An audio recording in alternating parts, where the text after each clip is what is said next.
In the fog-choked streets of Victorian London, Sherlock Holmes and Dr. Watson unravel a deadly cipher left by a mad alchemist whose serpent's flame threatens to burn the city to ashes. Racing through crypts, laboratories, and the Thameses, dark secrets, they uncover a web of clues. Glowing vials, cryptic symbols, and a mysterious key, leading to a fanatical mastermind and the shadow of Moriarty. With time ticking down, every step pulls them deeper into a chilling conspiracy where one wrong move could ignite chaos. Chapter 1. The Mysterious Package. The fog hung low over London, thick as pea soup, wrapping Baker Street in a gray blanket. Sherlock Holmes sat by the fireplace in his cozy flat at 221B, his sharp eyes scanning a newspaper. The fire crackled, casting shadows that danced on the walls. Dr. John Watson, his loyal friend, lounged in an armchair, sipping tea and flipping through a medical journal. Rain tapped the windows, a steady drumbeat that matched the quiet ticking of the clock on the mantel.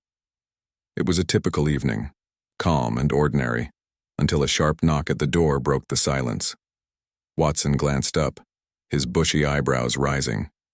"Bit late for visitors, isn't it?" he muttered, setting his journal aside. Holmes didn't move, but his lips twitched into a faint smile. "The hour suggests urgency, Watson, or perhaps mischief." He folded the newspaper with a crisp snap and leaned back, his long fingers steepled under his chin. "Mrs. Hudson will see to it." Sure enough, the door creaked open downstairs and Mrs. Hudson's voice floated up, sharp and flustered. "Mr. Holmes, Dr. Watson, a boy's here with a package and he won't say who sent it." Her footsteps thudded on the stairs, followed by the lighter patter of someone else. Holmes's eyes gleamed with interest. He sprang from his chair, his lean frame moving with the grace of a cat. "A package, you say? Excellent. Let's have a look." The door swung open and Mrs. Hudson ushered in a scrawny lad, no older than 12, his cap pulled low over his eyes. His coat was patched, his boots muddy, and he clutched a small, tightly wrapped parcel under one arm. The boy's gaze darted around the room, nervous, like a mouse in a hawk's nest. "Who sent you, lad?" Holmes asked, his voice calm but firm, like a schoolmaster addressing a shy pupil. The boy shuffled his feet, staring at the floor. "Dunno, sir. Man in a cloak gave me a shilling to bring this here. Said to give it to Mr. Sherlock Holmes and no one else." He thrust the package forward, eager to be rid of it. Holmes took it, turning the parcel over in his hands. It was about the size of a book, wrapped in brown paper and tied with coarse twine. No name, no address, just Mr. Sherlock Holmes, 221B, Baker Street, scrawled in black ink. The handwriting was jagged, as if written in a hurry. Holmes's fingers traced the edges, his brow furrowing. "Curious," he murmured. "No postmark. Delivered by hand, then, and by a boy who knows nothing of his employer." He glanced at the lad. "Describe this man in the cloak." The boy chewed his lip, thinking hard. "Tall, sir, face hidden under a hood. Spoke low, like he didn't want to be heard clear. Gave me the shilling and vanished into the fog." Holmes nodded, his mind already racing. "Very well. Off you go, lad. Keep your eyes sharp on the way home." He tossed the boy a coin, which the child caught with a grin before scampering out. Watson leaned forward, his curiosity piqued. "What's in it, Holmes? Open it." Holmes held up a hand, his expression cautious. "Patience, Watson. A package, delivered under such mysterious circumstances, demands scrutiny." He carried it to his desk, where a single lamp cast a warm glow. From a drawer, he pulled a magnifying glass and a pair of thin gloves, slipping them on with practiced ease. Watson chuckled. "You think it's dangerous? A bomb, perhaps?" Holmes's eyes flicked to his friend, amused but serious. "Unlikely, but not impossible. The world is full of clever rogues." He examined the twine, noting its rough texture, then sniffed the paper. Cheap ink, common paper. No scent of chemicals or poison. Still, he cut the twine with a small knife, peeling back the paper with care. Inside was a leather-bound diary, its cover worn and stained, as if it had been handled by many hands. The edges were frayed, and a faint musty smell clung to it, like old books in a forgotten attic. Holmes opened it, revealing pages filled with tight, slanted handwriting, interspersed with strange symbols and crude drawings, gears, vials, and what looked like chemical formulas. Watson peered over his shoulder. Good heavens, what is this? Some sort of code? Holmes's fingers brushed the pages, his eyes narrowing. Not just a code, Watson, a cipher. And a complex one, if I'm not mistaken. He flipped through the diary, pausing at a page with a single sentence written in plain English. To the one who dares to know, the truth lies in the shadows. Watson frowned. Sounds like a warning, or a challenge. Both, I suspect, Holmes replied, his voice low. He closed the diary and set it on the desk, his mind clearly working at full speed. This is no ordinary journal. The symbols, the secrecy of its delivery, it suggests a puzzle meant for someone specific. You mean? Watson asked. Holmes's smile was thin. Perhaps. Or perhaps someone wishes to test me. He tapped the diary's cover. The handwriting is erratic, suggesting haste or agitation. The symbols are not random. They resemble alchemical notations, but with a twist. This is the work of a mind both brilliant and unhinged. Watson leaned back, crossing his arms. A mad scientist, then? Sounds like one of those penny dreadfuls. Mrs. Hudson reads. Holmes chuckled softly. Don't dismiss the fanciful, Watson. Truth often hides behind the absurd. He stood, pacing the room, his long shadow trailing him. We must consider the sender. Why send this to me? Why now? And why in such secrecy? Watson rubbed his chin. Could be a trap. Moriarty's crossed your path before with tricks like this. Holmes paused, his gaze distant. Moriarty. Possible, but unlikely. His schemes are grander, more theatrical. This feels personal, intimate. The sender wants my attention, but not my destruction. Not yet, at least. The fire popped, sending a spark onto the rug. Watson stamped it out absently, his eyes still on the diary. What's your next move, then? Holmes returned to the desk, picking up the diary again. We begin with the cipher. If we can decode even a fragment, it may reveal the sender's intent. He opened a drawer, pulling out a notebook and pencil. But first we must examine the package itself for further clues. He turned the brown paper over, studying it under the lamp. A faint watermark caught his eye, a crest, barely visible, showing a lion and a serpent entwined. Interesting, he murmured. This paper comes from a private stationery, not common stock. The crest suggests wealth, perhaps nobility. Watson raised an eyebrow. Nobility? Sending you a madman's diary? Holmes's lips quirked. Stranger things have happened, my dear Watson. He set the paper aside and focused on the diary, flipping to the first page of symbols. They were a mix of circles, lines, and odd shapes, some resembling letters, others like nothing Watson had ever seen. These aren't standard alchemical symbols, Holmes said, his voice tinged with excitement. They've been altered, perhaps, to obscure their meaning. But there's a pattern. See here?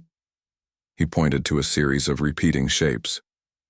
This sequence appears multiple times. It could be a key to the cipher. Watson squinted at the page. Looks like gibberish to me. How do you even start with something like this? Holmes's eyes sparkled.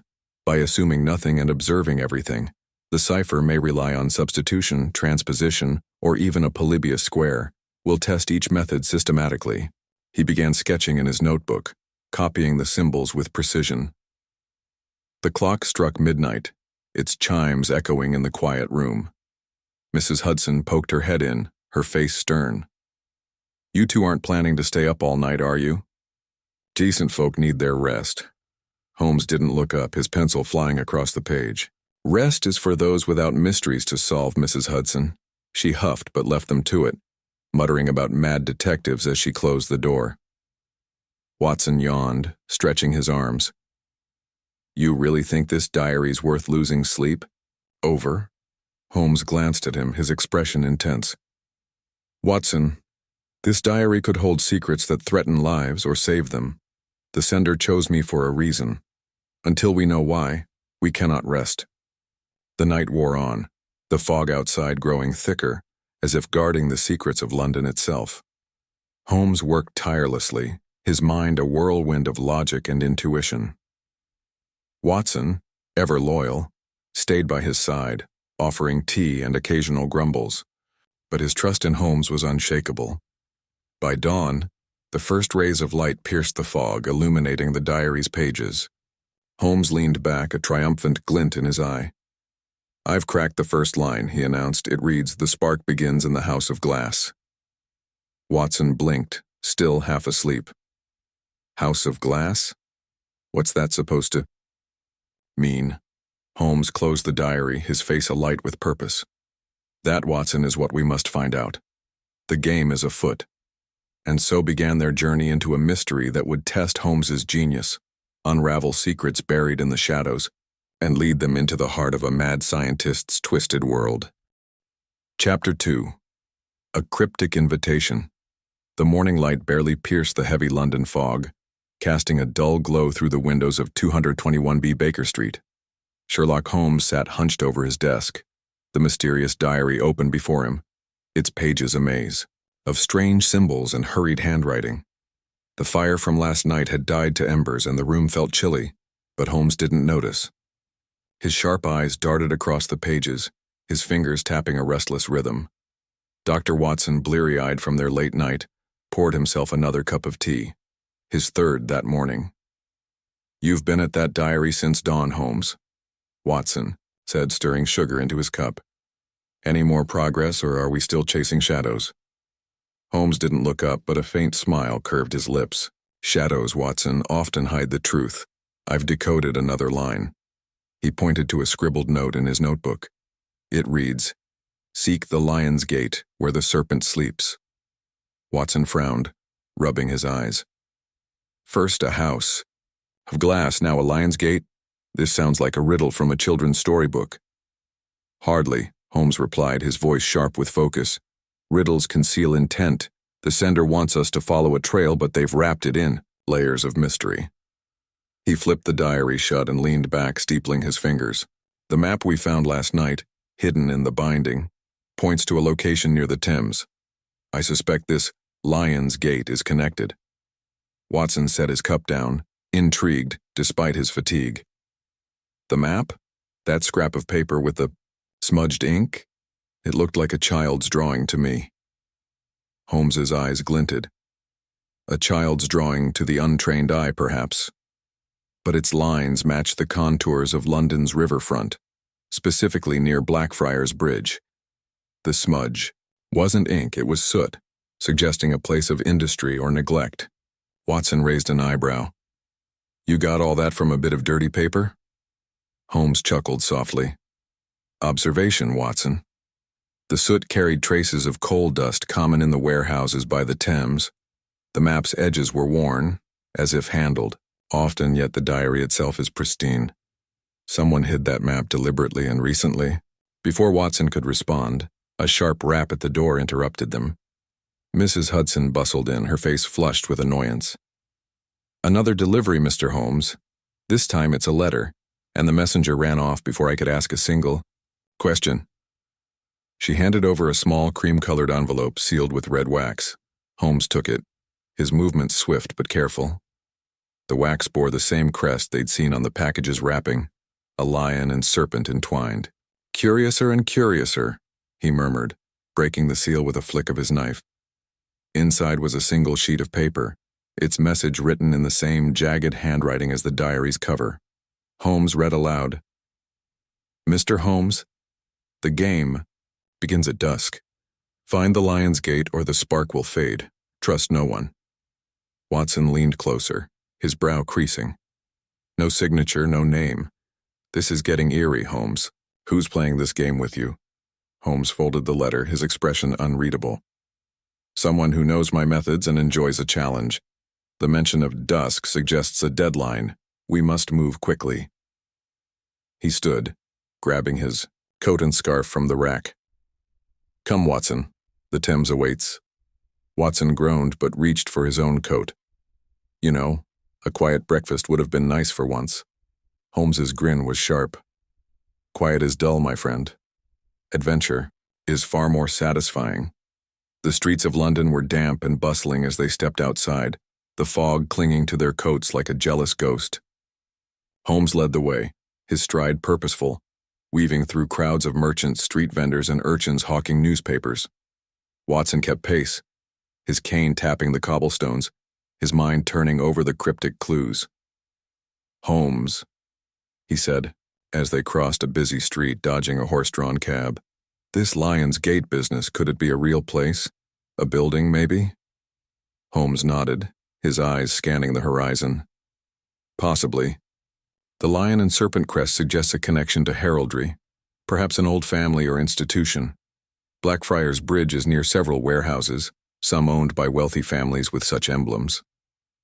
But the serpent sleeping implies something hidden, dormant. We're looking for a place that's more than it seems. They reached the Thames, its waters gray and sluggish under the fog. Blackfriars Bridge loomed ahead, its iron arches stark against the sky. The air smelled of mud and coal, and the distant clatter of dock workers echoed. Holmes paused, pulling the map from his pocket. He traced its lines with a gloved finger, his gaze flicking between the paper and the surrounding buildings. There, he said, pointing to a narrow alley tucked between two crumbling warehouses. The map leads there. Notice the lion carving above the gate? Watson squinted, spotting a weathered stone lion perched over a rusted iron gate. Its jaws were open as if roaring, but its eyes seemed lifeless, almost sad. That's it, then? The Lion's Gate? Holmes nodded, already moving toward the alley. Stay sharp, Watson. We're not alone in this hunt. The alley was dark, its walls slick with damp. The gate creaked as Holmes pushed it open, revealing a courtyard cluttered, with broken crates and barrels. At its center stood a small boarded-up building, its windows blacked out. A faint hiss like steam escaping came from within.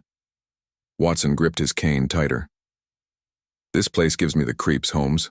What's that noise? Holmes's eyes narrowed. Machinery, perhaps. Or something more sinister. He approached the building, examining the door. A brass plaque, tarnished with age, read, Serpent's Rest. There's your sleeping serpent, Watson muttered. But what's inside? Holmes tested the door, finding it locked. From his pocket, he produced a set of lockpicks, his fingers working with swift precision. The lock clicked and the door swung open, revealing a dark, musty interior. The hiss grew louder, accompanied by a faint glow from the back of the room. Careful, Watson, Holmes whispered, stepping inside. We're walking into the heart of the riddle. The room was a jumble of strange equipment, glass tubes, metal gears, and bubbling vials connected by copper pipes. A single lantern hung from the ceiling, casting eerie shadows. In the center stood a table, and on it a small wooden box, its lid carved with the lion and serpent crest. Holmes approached the box, his movements cautious. This is no ordinary workshop, he said, his voice low.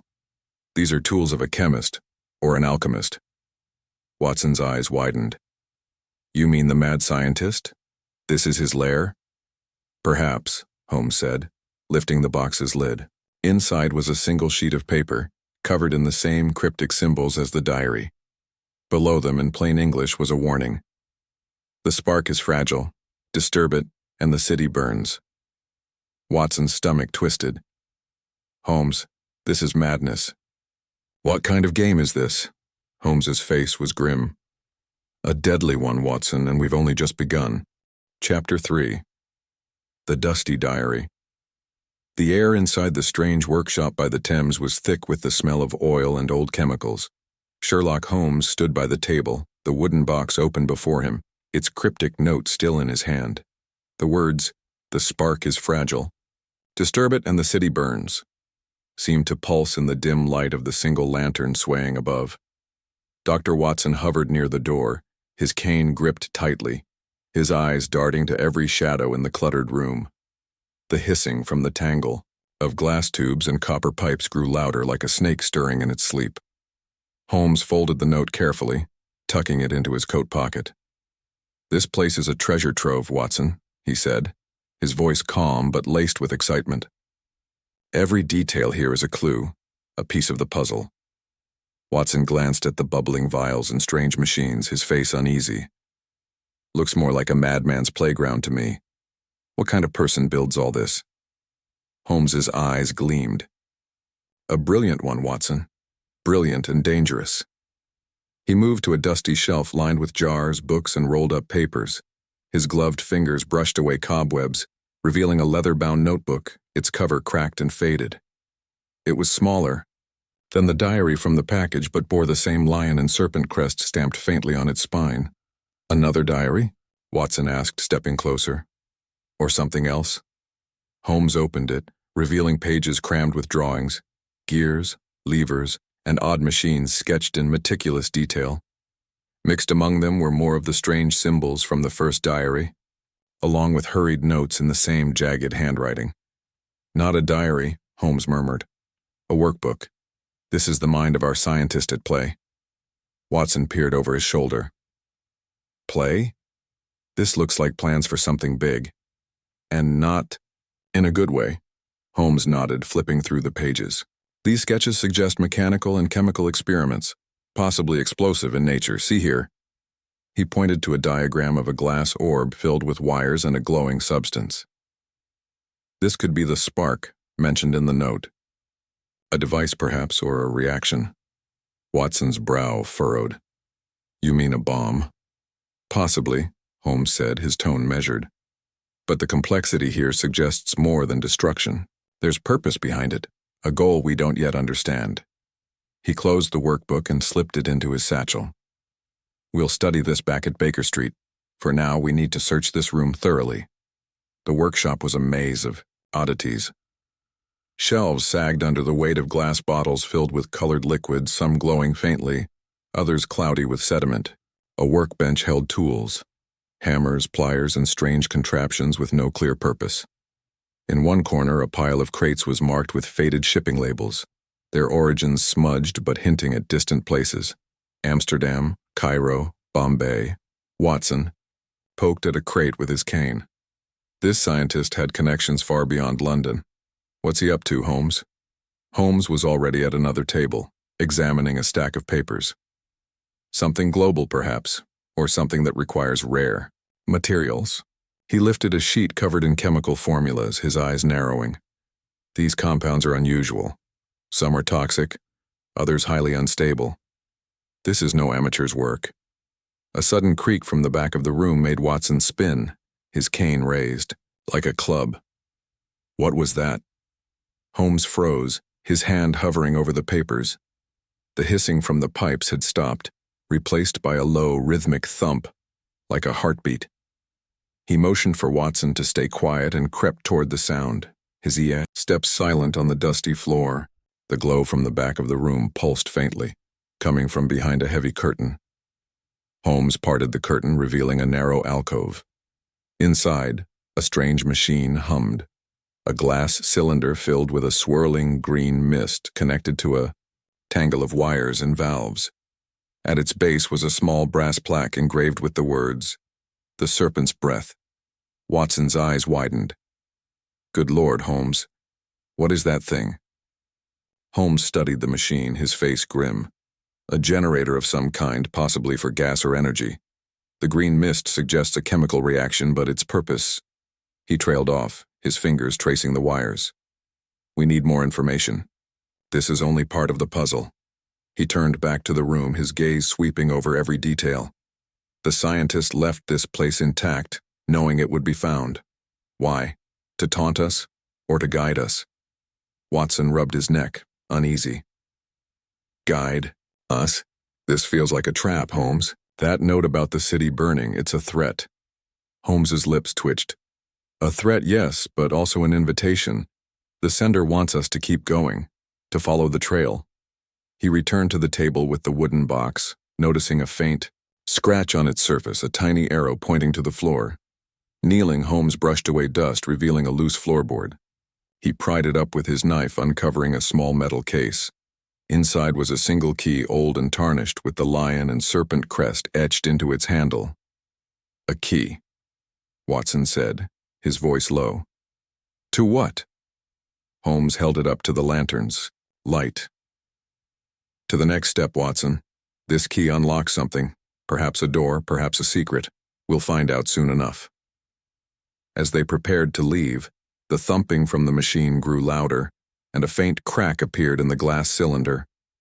Holmes's eyes narrowed. "Time to go, Watson. This place may not be safe." They hurried out, the gate clanging shut behind them. The fog had thickened, swallowing the alley in a gray haze. Watson glanced back, his heart pounding. "You think that machine's dangerous?" Holmes's face was set. "Everything in that workshop is dangerous, Watson. The question is, who's pulling the strings?"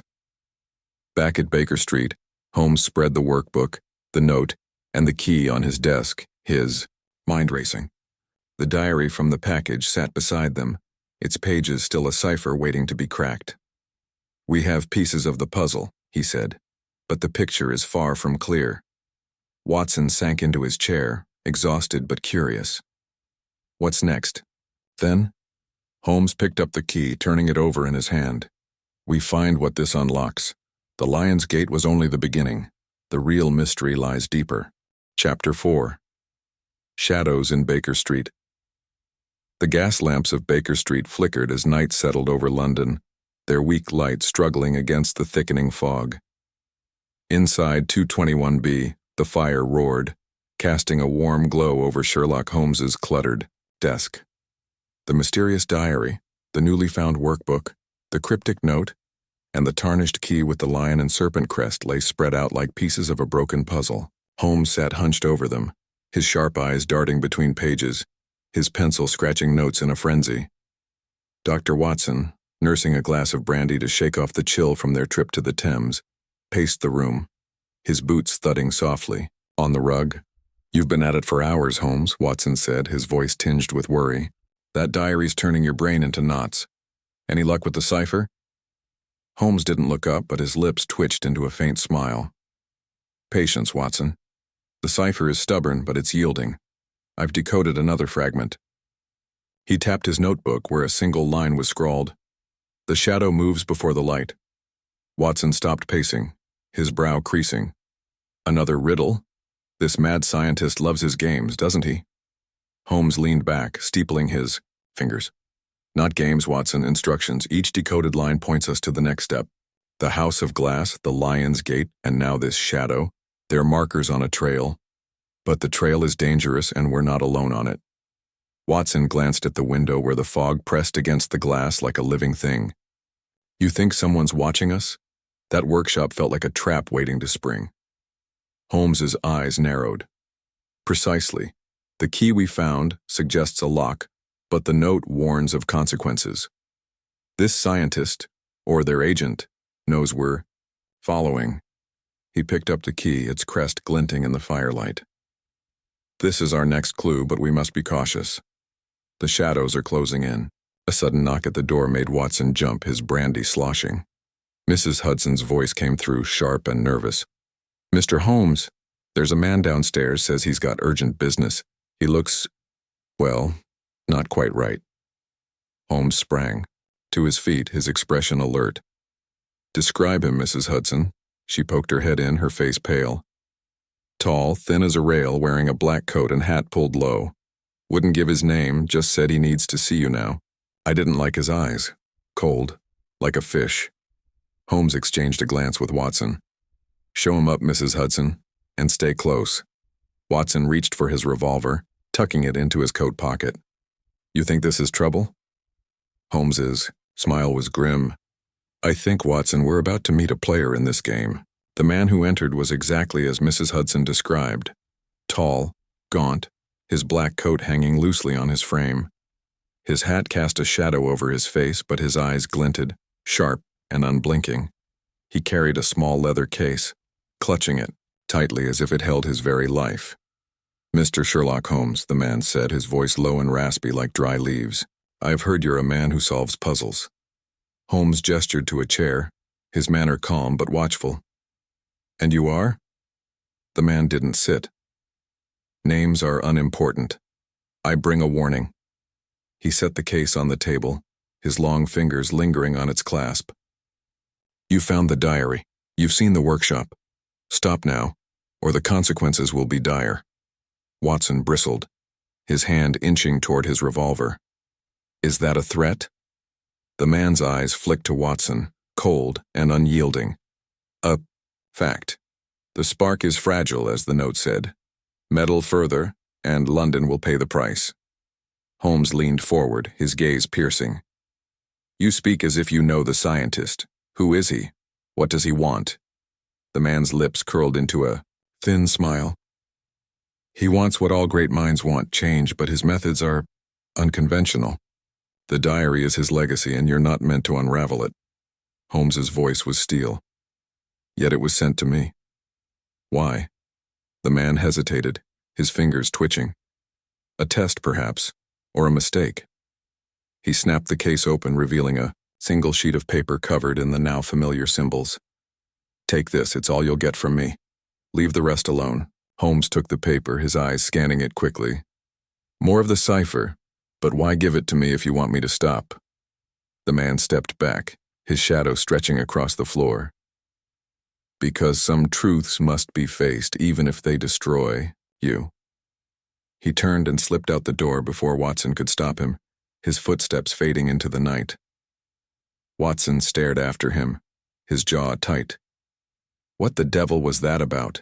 He comes here, threatens us, then hands over another clue. This is madness, Holmes. Holmes was already at his desk, spreading the new paper beside the diary. Madness with purpose, Watson. This man is no mastermind. He's a messenger, and a frightened one. His hands shook. His voice wavered. He's under someone's thumb. Watson sank into his chair, rubbing his temples. So what's on that paper? More riddles. Holmes's pencil moved swiftly, copying symbols. It's a continuation of the cipher, but denser, more complex. The scientist is escalating the challenge. He paused, his eyes narrowing. There's a pattern here, a sequence that repeats across all three documents, the diary, the workbook, and this new sheet. It's a key to something larger. Watson groaned. Larger? I'm still trying to wrap my head around the spark and the serpent nonsense. Holmes chuckled, but his face was serious. The spark is the heart of this, Watson. A device, a formula, or perhaps a catalyst. The scientist's notes suggest a chemical reaction, possibly tied to the machine we saw in the workshop. If it's unstable, as the warnings imply, the consequences could be catastrophic. A gust of wind rattled the windows, and Watson glanced outside. The fog seemed to swirl with purpose, as if hiding eyes in its depths. You think someone's out there watching us?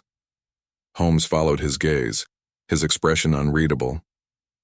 Undoubtedly. The question is, are they watching to stop us, or to ensure we keep going? He returned to the papers, his mind a whirlwind of deduction. The new sheet held a single clear sentence amid the symbols. The shadow leads to the heart of stone. Holmes tapped it, his eyes alight. Another clue. The heart of stone, a place perhaps, or an object. We need to cross-reference this with the map and the key. Watson leaned forward, his curiosity overcoming his unease. Any ideas where to start? Holmes picked up the key, its crest catching the firelight. The crest is our anchor. It's tied to a family, an institution, or a secret society. Tomorrow we'll visit the British Museum's archives. Their heraldry records may reveal its origin. Watson yawned, his eyelids heavy. Tomorrow? You're not planning to stay up all night again, are you? Holmes's smile was sharp. Sleep is for those without shadows to chase, Watson, but rest if you must. I'll need you sharp for what lies ahead. As Watson trudged to his room, Holmes returned to the cipher, the fire casting long shadows across the room. Outside, the fog thickened, and a faint figure lingered in the gloom, watching the windows of 221B with cold, unblinking eyes. Chapter 5. The first cipher. The dawn broke gray and heavy over London, the fog still clinging to Baker Street like a stubborn ghost. Inside 2021B, Sherlock Holmes sat at his desk, surrounded by a fortress of papers. The mysterious diary, the workbook from the workshop, the cryptic note from the gaunt stranger, and the tarnished key with its lion and serpent crest. His eyes were red from lack of sleep, but they burned with focus, darting across the symbols that filled the diary's pages. Dr. Watson, bleary but determined, shuffled in with a tray of tea and toast, the clink of china cutting through the quiet. "You look like you wrestled a demon all night, Holmes," Watson said, setting the tray down. "Any progress with that blasted cipher?" Holmes leaned back, rubbing his temples. "The first cipher is cracked, Watson. It's a substitution cipher layered with a twist of alchemical symbols." He slid his notebook toward Watson, revealing a neatly written translation. "The spark ignites where the lion roars and the serpent coils." Watson scratched his head, frowning. "More riddles? This scientist loves to make things complicated." Holmes's lips twitched into a rare smile. "Complication is the mark of a clever mind, Watson. This cipher wasn't meant for just anyone. It's a test designed for someone with my particular skills." He tapped the notebook. "The lion and serpent tie to the crest we've seen on the key, the diary, and the workshop. They're symbols of a specific place or group." Watson poured tea, his hands steady despite his unease. "So what's the spark? That machine in the workshop? Or something worse?" Holmes's eyes darkened. "Possibly both. The workbooks, sketches suggest a device that combines chemical and mechanical elements, potentially explosive, certainly dangerous. The note's warning about the city burning isn't idle. We're dealing with a plan that could threaten thousands." A chill ran through Watson, despite the fire crackling in the hearth. "And the heart of stone from the stranger's note? Any ideas?" Holmes picked up the key, turning it over in his fingers. "A location, I suspect. The British Museum's heraldry archives will tell us more about this crest. If we can trace its origin, we'll find the next step." He stood, grabbing his coat. "Come, Watson. The museum opens soon, and time is not our ally." Watson gulped his tea, muttering, "I'd kill for a quiet morning." But he followed, loyal as ever, his revolver tucked safely in his coat. The streets of London were alive with the clatter of carts and the shouts of vendors, but the fog dulled the noise, wrapping everything in a dreamlike haze. Holmes led the way to Bloomsbury, his long strides eating up the distance. The British Museum loomed ahead, its grand columns like sentinels in the mist. Inside, the air was cool and musty, filled with the scent of old books and polished stone.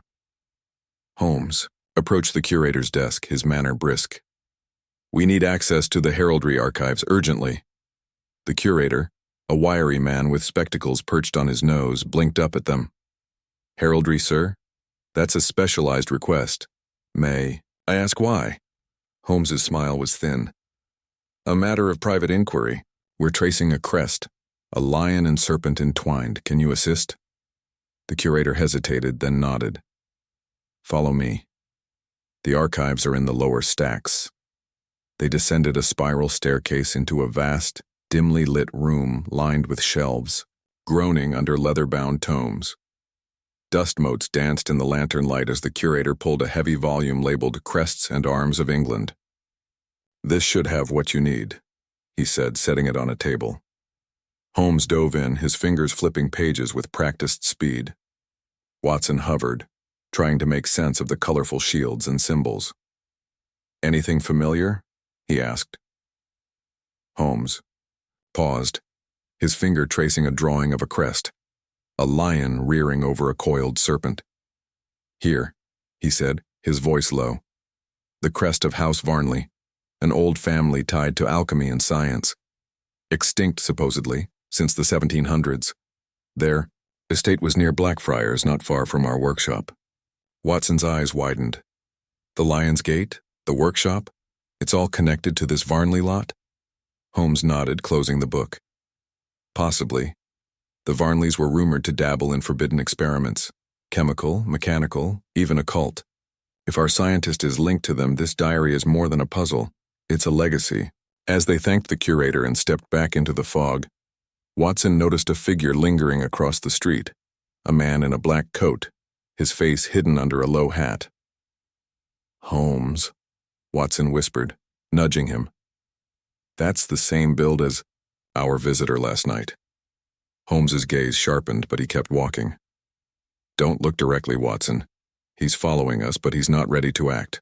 Let him think we're unaware." They took a winding route back to Baker Street, Holmes's mind racing. Back in their flat, he spread out the diary and workbook again, comparing the decoded cipher to the new information. "The Varnley connection is key," he said. "The Heart of Stone could be their old estate, a manor perhaps, or a crypt." Watson frowned, settling into his chair. "A crypt? You're not suggesting we go grave digging, are you?" Holmes chuckled, but his eyes were serious. "If the trail leads there, Watson, we'll follow. The key we found likely unlocks something on that estate, a door, a chest, or even a hidden chamber." A sudden noise, a soft scrape from the street below, made Watson stiffen. He crossed to the window, peering through the curtains. The fog was too thick to see clearly, but a shadow moved, quick and silent. "Someone's out there, Holmes, watching." Holmes joined him, his face calm but alert. "Expected. Our mysterious friend is keeping tabs, but he's given us more than he intended." He held up the stranger's note, pointing to a faint watermark. A map fragment, barely visible, showing a river bend near Blackfriars. Watson's jaw tightened. "Another clue? This is getting out of hand." Holmes's smile was sharp. "On the contrary, Watson, it's getting interesting. Tomorrow we find the Varnley estate. The cipher has given us a start, but the shadows are growing longer." As night fell, Holmes returned to the diary, his pencil flying over new symbols. Watson watched, his unease growing, sensing that each decoded line was pulling them deeper into a web spun by a mind as brilliant as it was dangerous. Chapter 6. Dr. Moriarty's Shadow. The fog clung to Baker Street like a shroud, muffling the clop of horses' hooves and the distant cries of late-night vendors. Inside 221B, the air was thick with tension, the fire casting flickering shadows. Across Sherlock Holmes's desk, the diary, workbook, cryptic note, and tarnished key with the lion and serpent crest lay spread out, each a piece of a growing mystery. Holmes sat hunched over the diary, his eyes locked on the cipher's strange symbols, his pencil moving in sharp, deliberate strokes. Dr. Watson, his nerves frayed from the day's discoveries, stood by the window, peering into the fog for signs of their shadowy follower. "You're sure that man's still out there, Holmes?" Watson asked, his voice low, his hand resting on the revolver in his pocket. "I haven't seen him since we got back from the museum." Holmes didn't look up, his focus unbroken. "He's there, Watson, or someone like him. The game is too intricate for a single player." He tapped his notebook where a new line of the cipher was scrawled. "The shadow bows to the master's will." Watson turned, his brow creasing. "Master? That sounds ominous. You don't think—" He hesitated, the name heavy on his tongue. "Moriarty?" Holmes's hand paused, his eyes narrowing. "A possibility, Watson. The professor's hand is subtle, his web's vast. This cipher, the crest, the warnings, they carry the scent of his genius." He leaned back, steepling his fingers. "But if Moriarty is involved, he's not the architect. This feels too personal, too chaotic. He may be a shadow in the background pulling strings." Watson paced, his boots thudding softly. "Moriarty or not, this is getting dangerous. That Varnley estate you mentioned, do we really need to go poking around some crumbling manor? What if it's a trap?" Holmes's smile was thin but sharp. "Traps are only dangerous if you don't see them coming, Watson. The Varnley estate is our next step. The Heart of Stone from the cipher likely points there. A crypt, a vault, or perhaps a monument. The key will tell us more." He picked up the tarnished key, its crest glinting in the firelight. The Varnleys were alchemists, experimenters on the edge of science and madness. Their estate near Blackfriars was abandoned after a fire in 1790, but rumors persisted of hidden chambers and forbidden experiments. If our scientist is tied to them, the estate holds answers. Watson rubbed his neck, uneasy. And this spark business? You still think it's a bomb? Holmes's gaze darkened. A bomb, a gas, or something we can't yet imagine. The workbook's sketches show a device that channels energy, chemical, perhaps electrical. The warnings about the city burning suggest a scale beyond a single explosion. A sharp rap at the door broke the tension. Mrs. Hudson bustled in, her face pale. "Mr. Holmes, there's a note slipped under the door just now. No one there when I looked, only fog." She handed over a small envelope, its wax seal bearing the lion and serpent crest. Holmes broke the seal, his movements swift. Inside was a single line written in the same jagged handwriting. "The master watches. The heart of stone waits at dusk." Watson's jaw tightened. Another cryptic message. And that mention of a master again. "This is no coincidence, Holmes." Holmes folded the note, his mind racing. "No coincidence at all. The sender is pushing us toward the estate, setting a time. Dusk. They want us to act, but on their terms." He stood, grabbing his coat. "We'll go now, Watson. The fog will cover our movements." Watson groaned, but reached for his coat. "Now? It's past midnight. Can't this wait till morning?" Holmes's eyes gleamed. "Delay favors our enemy, Watson. The master, whoever they are, expects us to hesitate. We won't." The streets of London were eerily quiet, the fog swallowing sound and sight. Holmes led the way toward Blackfriars, his lantern casting a weak glow. Watson kept close, his revolver a comforting weight. The map fragment from the stranger's note guided them, its faint lines pointing to a narrow lane off the riverbank. They reached a rusted iron gate, half hidden by ivy, its posts topped with weathered stone lions. Beyond it, the Varnley estate loomed, a crumbling manor, its windows dark, its walls blackened from the long-ago fire. The air carried a faint chemical, tang like the workshop by the Thames. "This is it," Holmes whispered, testing the gate. It creaked open, revealing an overgrown courtyard. "The heart of stone must be here." Watson gripped his revolver, his voice low. "Feels like we're walking into a ghost story." Holmes's smile was grim. "Ghosts don't leave ciphers, Watson, but madmen do." They moved through the courtyard, their footsteps muffled by moss. The manor's door was boarded shut, but Holmes's gaze fell on a stone path leading to a small structure. A crypt, its entrance marked by a serpent carved into the lintel. "The heart of stone," Holmes said, holding up the key. "Let's see what it unlocks." The key turned smoothly in the crypt's lock, the door groaning open to reveal a dark staircase descending into the earth. A cold draft carried the scent of damp stone and something sharper, metal or chemicals. Holmes lit his lantern, its light revealing walls etched with alchemical symbols mirroring those in the diary. Watson hesitated. "You sure about this, Holmes? That smell doesn't sit right." Holmes stepped forward, undaunted.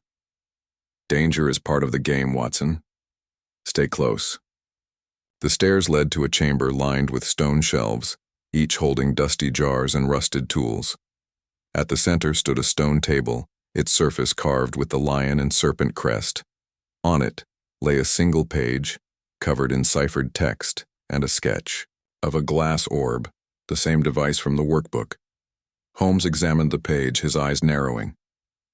Another piece of the cipher, and a warning. He read aloud. "The spark sleeps in the heart. Wake it and the shadow strikes." Watson's heart pounded. This is getting worse by the minute. If Moriarty's behind this, Holmes cut him off, his voice sharp. Moriarty's shadow looms, but this is someone else's design. The chaos, the obsession, it's too raw for him. He tucked the page into his satchel. "We have what we came for. Let's go." As they climbed the stairs, a faint click echoed from above. Holmes froze, his hand signaling Watson to stop. A shadow moved across the crypt's entrance, swift and silent. Watson's revolver was out in an instant, his voice a whisper. "Someone's here." Holmes's eyes burned with focus. "The master's shadow. We're not alone." Chapter 7. The Alchemist's Code. The crypt beneath the Varnley estate was a cold stone womb, its air heavy with the scent of damp earth and sharp chemicals. Sherlock Holmes stood at the center, his lantern casting jagged shadows across the walls, etched with alchemical symbols. The page he'd found on the stone table, with its ciphered text and sketch of a glass orb, was tucked safely in his satchel. Dr. Watson gripped his revolver, his eyes fixed on the crypt's entrance where a shadow had flickered moments ago. The faint click they'd heard still hung in the air, a warning of danger lurking above. Holmes's voice was a low murmur. "Steady, Watson. Our visitor is close, but they're waiting. They want us to take the bait." Watson's jaw tightened, his breath visible in the chilly air. "Bait? You mean that page? This whole crypt feels like a trap, Holmes." Holmes's eyes glinted in the lantern light. "Traps are only traps if you step blindly. We have the advantage. They don't know how much we've unraveled." He moved to the walls, his fingers tracing the carved symbols, circles, triangles, and serpentine lines that matched the diary's cipher. "These aren't just decorations. They're part of the code." Watson kept his revolver trained on the stairs. "Code? You mean the ciphers written into the walls?" Holmes nodded, his mind racing. The Varnleys were alchemists blending science and mysticism. These symbols are a key, a map within the cipher. "Look here." He pointed to a sequence of interlocking shapes. "This pattern repeats in the diary and the workbook. It's a signature, a mark of the scientist's work." Watson glanced over, his voice tense. "Can you read it? Or are we just guessing in the dark?" Holmes's lips twitched into a faint smile. "Guessing is for amateurs, Watson. This is deduction." He pulled the diary from his satchel, flipping to a page of symbols. Comparing them to the wall, he began sketching in his notebook, his pencil moving with swift precision. The cipher is layered, part substitution, part alchemical shorthand. I've decoded another fragment. The alchemist's fire burns in the vault of secrets. Watson's eyes widened. Fire? That sounds like the spark again. And a vault? Where's that? Holmes scanned the chamber, his gaze settling on the stone table. Here, I suspect, the heart of stone is this crypt and the vault is within it. He knelt, examining the table's base. A faint seam ran along its edge, barely visible. A hidden compartment, perhaps. Before Watson could respond, a soft scrape echoed from the stairs. Holmes doused the lantern, plunging the crypt into darkness. Watson's breath caught, his revolver steady in the gloom. "They're coming," he whispered. Holmes's voice was calm, barely audible. "Hold your fire, Watson. We need answers, not bodies." A figure appeared at the top of the stairs, silhouetted against the faint moonlight filtering through the crypt's entrance. The shadow was tall, cloaked, moving with deliberate slowness. A low voice, raspy and cold, echoed down. "You're deeper in the web than you know, Mr. Holmes." Holmes stepped forward, his tone sharp. "And you're bolder than your master showing yourself. Who are you? What does the alchemist want?" The figure chuckled, a dry, hollow sound. "The alchemist wants the world to burn clean. The spark is his gift or his curse. Keep the page, but beware the vault. Open it, and you invite ruin." The shadow retreated, footsteps fading into the night. Watson exhaled, his grip loosening. He's gone. But what was that about? Another warning? Holmes relit the lantern, his face grim. A distraction.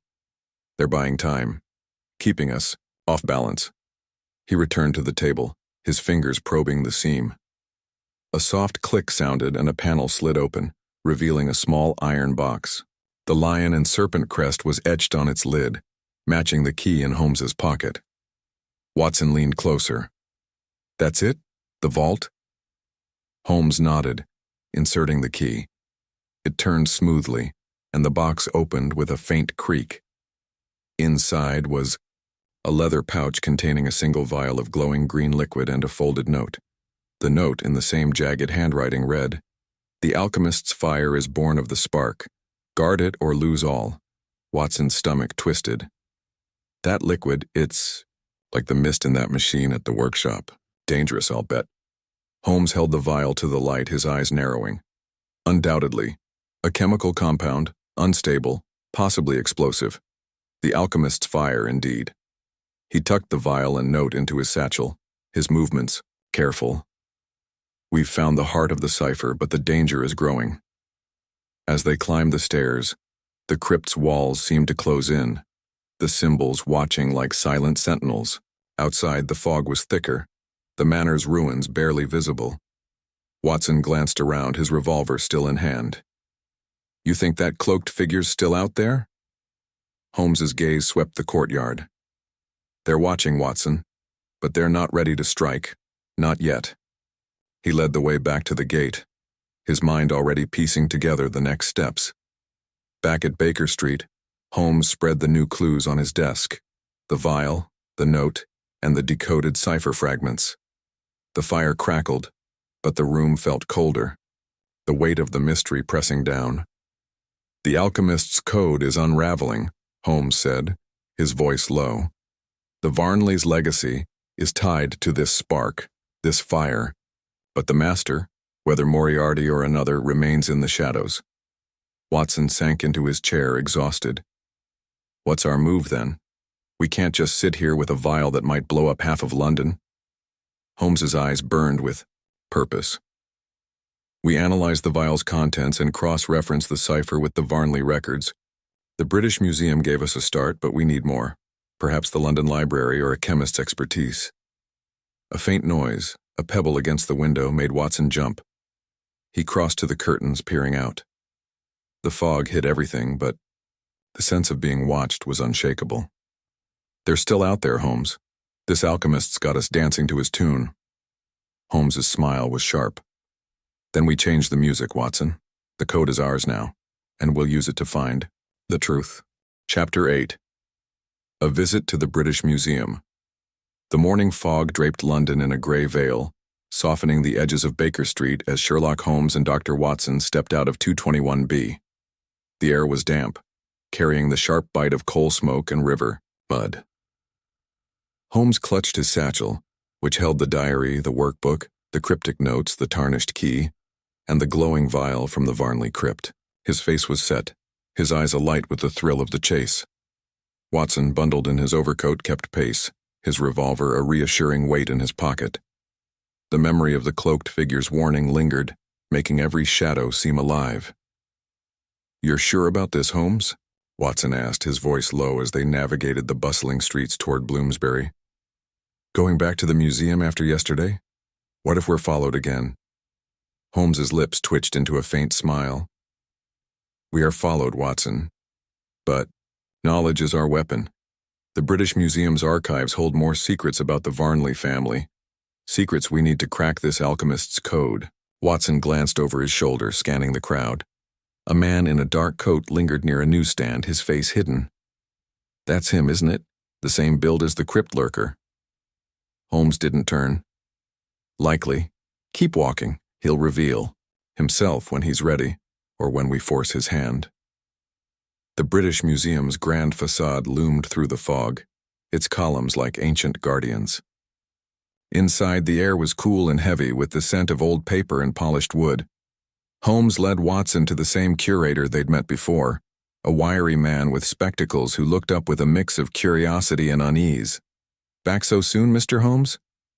the curator asked, adjusting his glasses. "Found something in the heraldry records?" Holmes's tone was brisk.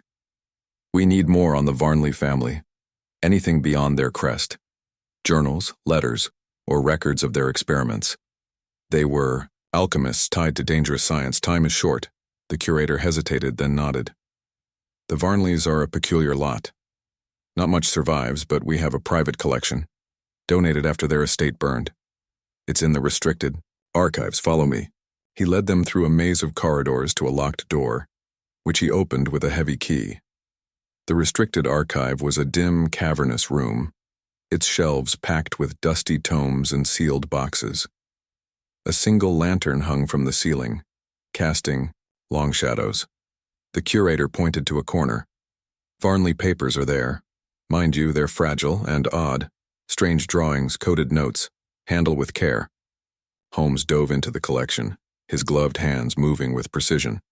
Watson stood guard, his eyes flicking to the door. This place gives me the shivers, Holmes. Feels like the crypt all over again. Holmes pulled a leather-bound journal from a box, its cover marked with the lion and serpent crest. Focus, Watson, this is no crypt, it's a gold mine. He opened the journal, revealing pages filled with alchemical diagrams, chemical formulas, and more of the cipher's symbols. This belonged to Elias Varnley, the last known patriarch. His notes confirm our scientist is following his work. Watson leaned closer, squinting at the dense script. What's it say? Anything about that spark or fire business? Holmes's fingers traced a passage. Elias wrote of a great work, a device to harness energy, something he called the serpent's flame. It matches the sketches in our workbook and the vial's green glow. He flipped to another page, his eyes narrowing. Here's a warning. The flame burns too bright. It will consume all unless bound by stone.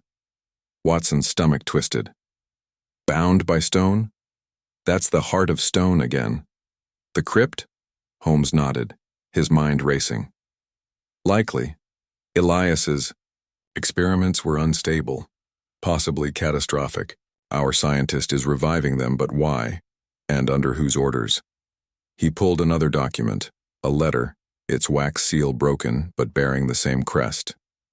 The letter was addressed to an unnamed recipient, its tone urgent. The master demands the flame. We cannot refuse. Meet at the Stoneheart at dusk. Watson's eyes widened. The master again. Moriarty? Holmes's face was grim. Perhaps. Or someone using his shadow. The letters dated 1789, just before the Varnley fire. This is no coincidence. He tucked the journal and letter into his satchel. We have what we need. The Stoneheart is our next destination. As they turned to leave, a faint creak came from the corridor. Watson's hand went to his revolver, his voice a whisper. Someone's out there. Holmes signaled for silence, his eyes scanning the shadows. He moved to the door, peering out. The corridor was empty, but a single piece of paper lay on the floor, its edges curling. Holmes picked it up, revealing a single line in the familiar jagged handwriting. The alchemist's code is yours, but the flame will burn you. Watson's jaw tightened. Another warning. They're playing with us, Holmes. Holmes folded the note, his expression cold. They're testing us, Watson, but they've underestimated us. He led the way out, his steps swift, the curator, locking the archive behind them. Outside, the fog was thicker, the museum steps slick with damp. Watson spotted the dark-coated figure again, lingering across the street. He's still there. What do we do? Holmes's eyes gleamed. We let him follow, for now. He'll lead us to the next piece of the puzzle. Back at Baker Street, Holmes spread the new journal and letter on his desk, comparing them to the diary's cipher. The fire crackled, but the room felt heavy with unseen eyes. The alchemist's code is clear, Holmes said, his voice low. Elias Varnley's work was a precursor to our scientist's plan. The serpent's flame is the spark, a weapon, a tool, or both. The Stoneheart is where it's hidden. Watson sank into his chair, his mind reeling. So, back to the crypt? Or is there another Stoneheart? Holmes picked up the key, its crest catching the light. The crypt was a step, not the end. The letter's mention of dusk matches our earlier clues. We'll return to the Varnley estate tonight, but we must be ready for company. A soft tap at the window made Watson jump. He crossed to the curtains, but the fog hid everything. They're out there, Holmes, watching. Holmes's smile was sharp. Good. Let them watch. The alchemist's code is ours, and we'll use it to turn their game against them. Chapter 9. The Mad Scientist's Laboratory. The fog over London was a thick, choking blanket, swallowing the glow of gas lamps as Sherlock Holmes and Dr. Watson made their way back to the Varnley estate near Blackfriars. The night was cold, the air sharp with the tang of the Thames and a faint chemical whiff that set Watson's nerves on edge. Holmes carried his satchel, heavy with the diary, workbook, Varnley journal, cryptic notes, and the glowing vial from the crypt.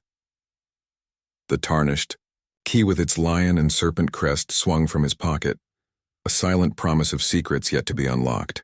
Watson's hand rested on his revolver, his eyes scanning the shadows for their mysterious follower. "You're sure about this, Holmes?"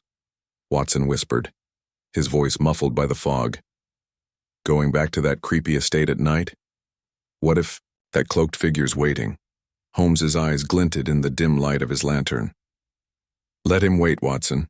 The alchemist's code points us here, to the stone heart and the serpent's flame.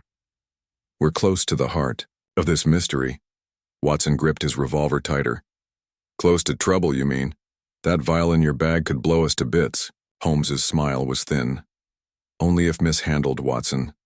Our scientist is clever, but so are we." He led the way through the rusted gate of the Varnley estate, its stone lions glaring down like silent guards.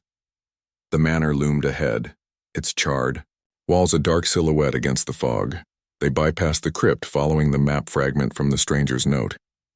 It led to a side path overgrown with weeds, ending at a low stone building half hidden by ivy. Its door was heavy iron, etched with the lion and serpent crest.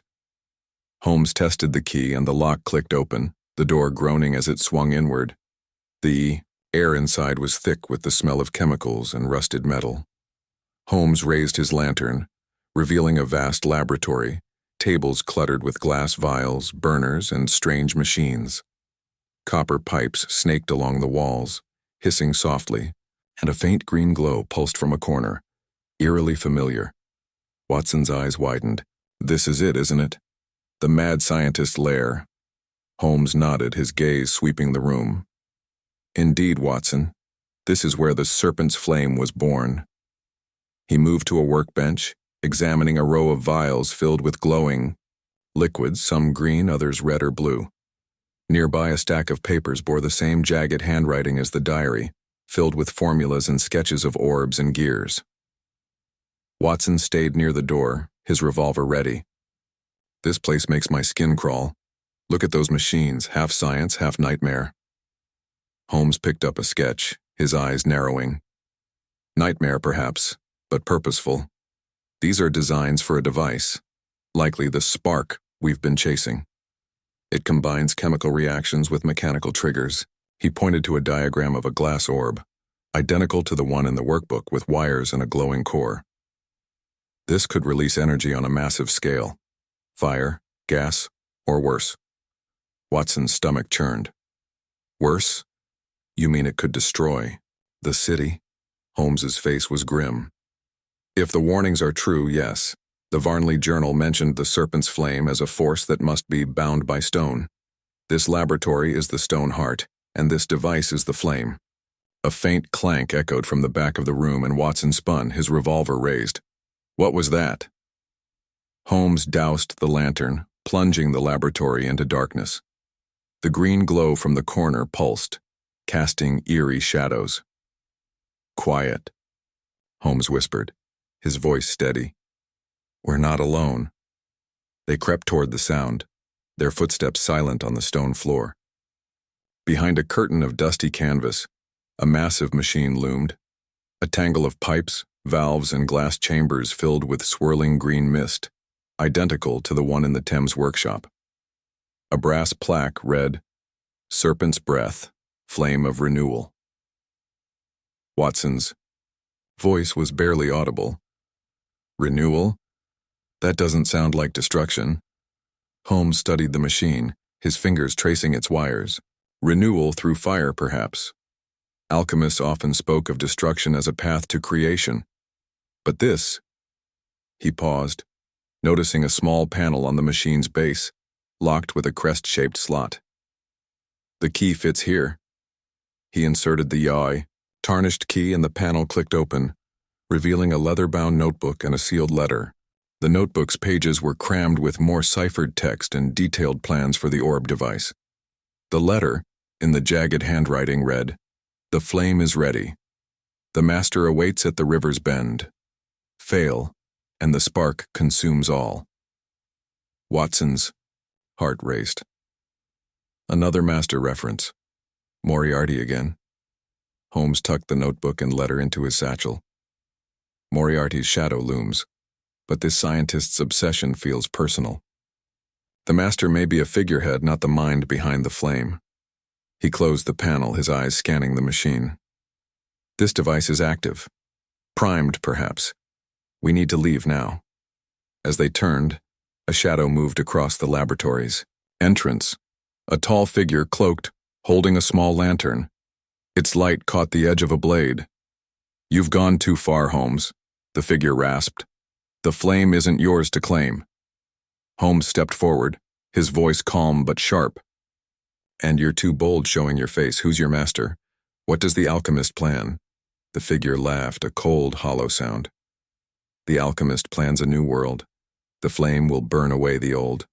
Leave now, or you'll be ash." The figure tossed something, a small glass vial, toward the machine. It shattered, and a sharp hiss filled the air as green mist began to spill. "Run, Watson!" Holmes shouted, grabbing his friend's arm. They bolted for the door as the mist thickened, stinging their eyes. The machine's hum grew louder, a low roar like an awakening beast. They stumbled into the courtyard, coughing, the fog mixing with the escaping mist. The gate clanged shut behind them as they ran, the laboratory's glow fading into the night. Watson panted, his revolver still in hand. "What was that, poison?" Holmes's face was set, his eyes burning. "A warning shot. The mist wasn't lethal. Not yet. But the machine is armed, and time is running out." Back at Baker Street, Holmes spread the new notebook and letter on his desk, the fire casting long shadows. "The alchemist's code is nearly complete," he said, his voice low. "The river's bend is our next target. The scientist is close, and the master, whether Moriarty or another, is watching." Watson sank into his chair, his mind reeling. "We're in deep, Holmes. That laboratory, that machine, it's madness." Holmes's smile was sharp. "Madness, with method, Watson. The laboratory has given us the alchemist's plan. Now we hunt the master." Chapter 10. Clues in the Margins. The fog over Baker Street was a dense curtain, muffling the clatter of late-night London, as Sherlock Holmes and Dr. Watson returned to 221B, shaken but unharmed from their narrow escape at the Varnley Estates laboratory. The fire in their flat roared, casting a warm glow over Holmes's desk, now cluttered with the growing collection of clues: the diary, the workbook, the Varnley journal, the cryptic notes, the glowing vial, the tarnished key with its lion and serpent crest, and the new notebook from the laboratory's machine. Holmes's eyes burned with focus as he spread the notebook open, its pages dense with ciphered text and sketches of the deadly orb device. Watson, still coughing from the acrid mist, sank into his chair, his revolver on the table beside him. "That was too close, Holmes," Watson said, his voice hoarse. "That cloaked figure meant business, and that mist, what was it?" Holmes's fingers traced the notebook's pages, his expression grim. "A chemical irritant, non-lethal but meant to scare us off. Our scientist is protective of their work." He held up the latest note from the laboratory. "The flame is ready. The master awaits at the river's bend. Fail, and the spark consumes all. This confirms the device, the serpent's flame, is nearly complete. We're running out of time." Watson rubbed his eyes, exhaustion creeping in. "River's bend? Another riddle? I'm starting to hate this alchemist's games." Holmes's lips twitched into a faint smile. "Not games, Watson. A trail. The scientist wants us to follow, but on their terms." He opened the diary, flipping to a page he'd marked. "The cipher's fragments are aligning. I've decoded another line. The truth hides in the margins where the serpent whispers." Watson leaned forward, curious despite his fatigue. "Margins, you mean the edges of the pages?" Holmes nodded, holding the diary to the firelight. "Exactly, look here." He pointed to faint, almost invisible scribbles along the diary's margins. tiny symbols and numbers barely noticeable among the dense cipher. These aren't part of the main text. They're annotations, a secondary code hidden in plain sight. Watson squinted, struggling to see. How'd you even notice that? It's like finding a needle in a haystack. Holmes's eyes gleamed. Observation, Watson. The margins are where secrets hide. Things the writer couldn't say, openly. He pulled a magnifying glass from his desk, examining the tiny marks. These symbols repeat in the workbook and the new notebook. They're a key to the alchemist's intent. He began copying the marginal notes into his own notebook, his pencil moving with swift precision. The symbols were a mix of alchemical, shorthand and numbers, forming a pattern that hinted at coordinates or a formula. "This is no ordinary cipher," Holmes said. "It's a map within a map, pointing to the river's bend."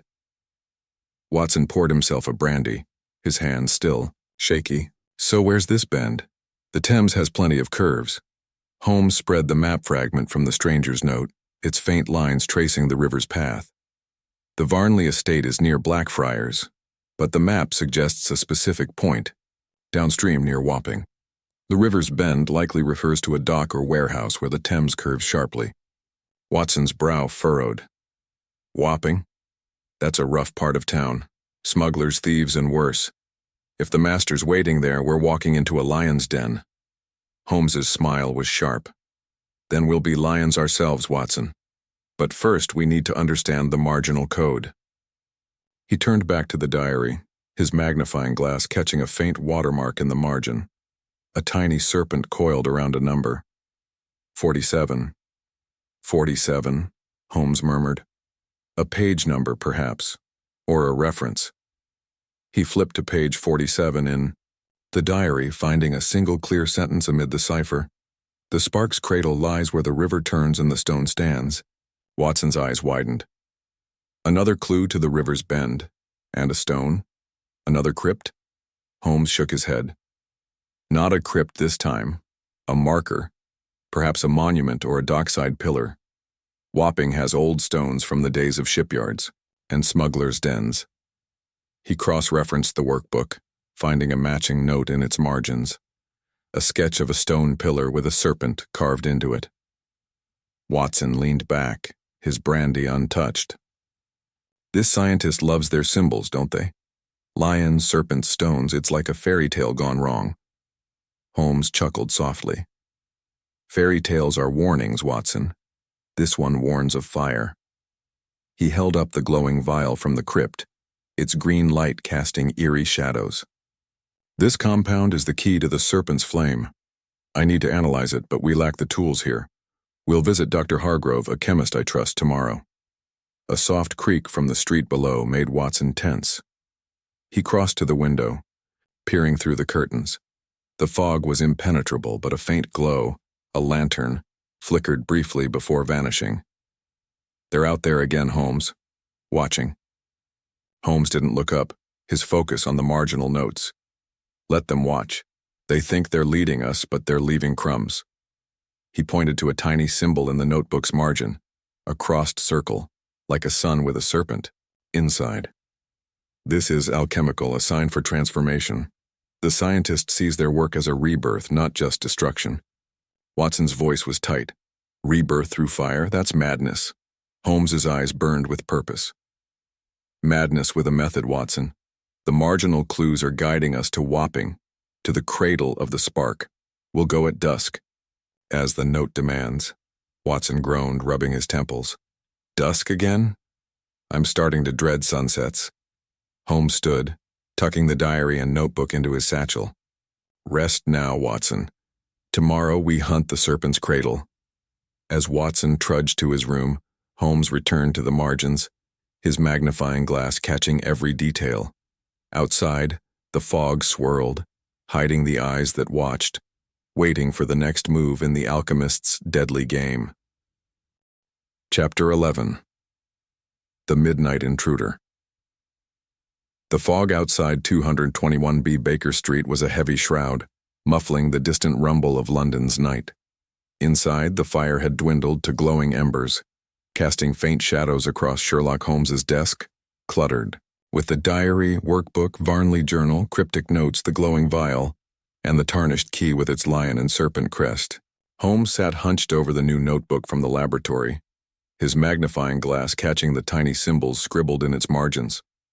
Dr. Watson, exhausted from their perilous trip to the Varnley estate, slumped in his armchair, his revolver on the table beside a half-empty glass of brandy. The clock on the mantel ticked past midnight, its rhythm a steady heartbeat in the quiet room. "You're still at it, Holmes," Watson muttered, rubbing his eyes. "Those marginal scribbles are driving you mad. Can't they wait till morning?"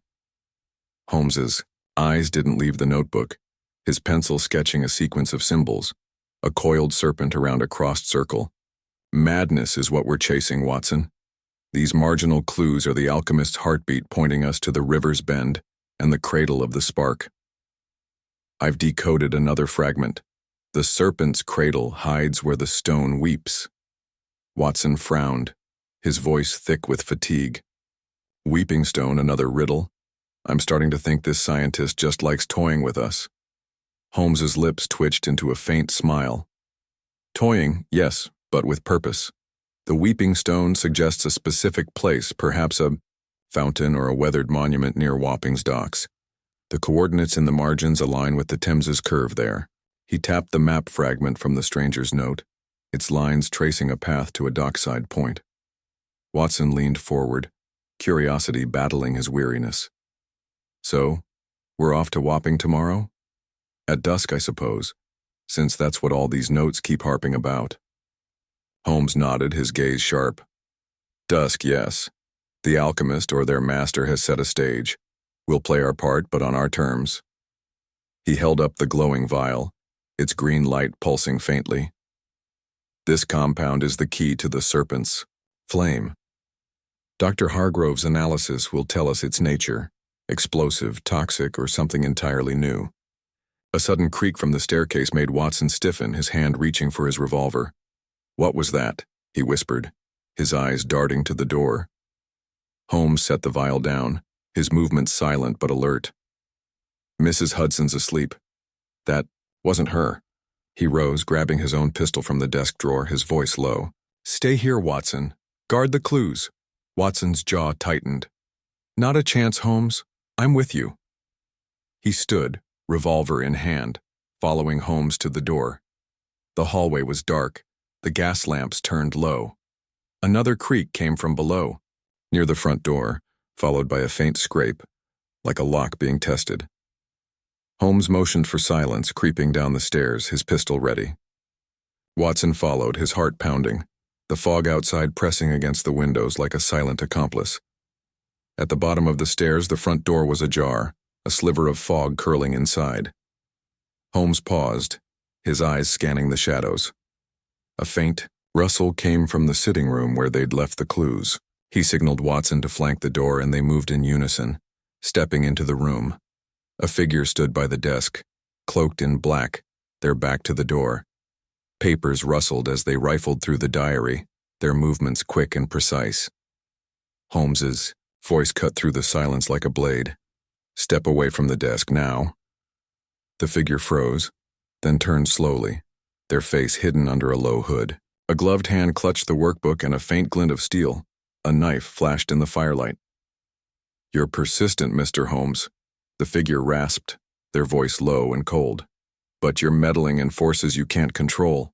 Watson raised his revolver, his voice steady. "Drop the book and the knife or I'll shoot." The figure's lips curled into a smirk, barely visible in the shadows. "You won't. You need answers." They tossed the workbook onto the desk, but the knife stayed in hand.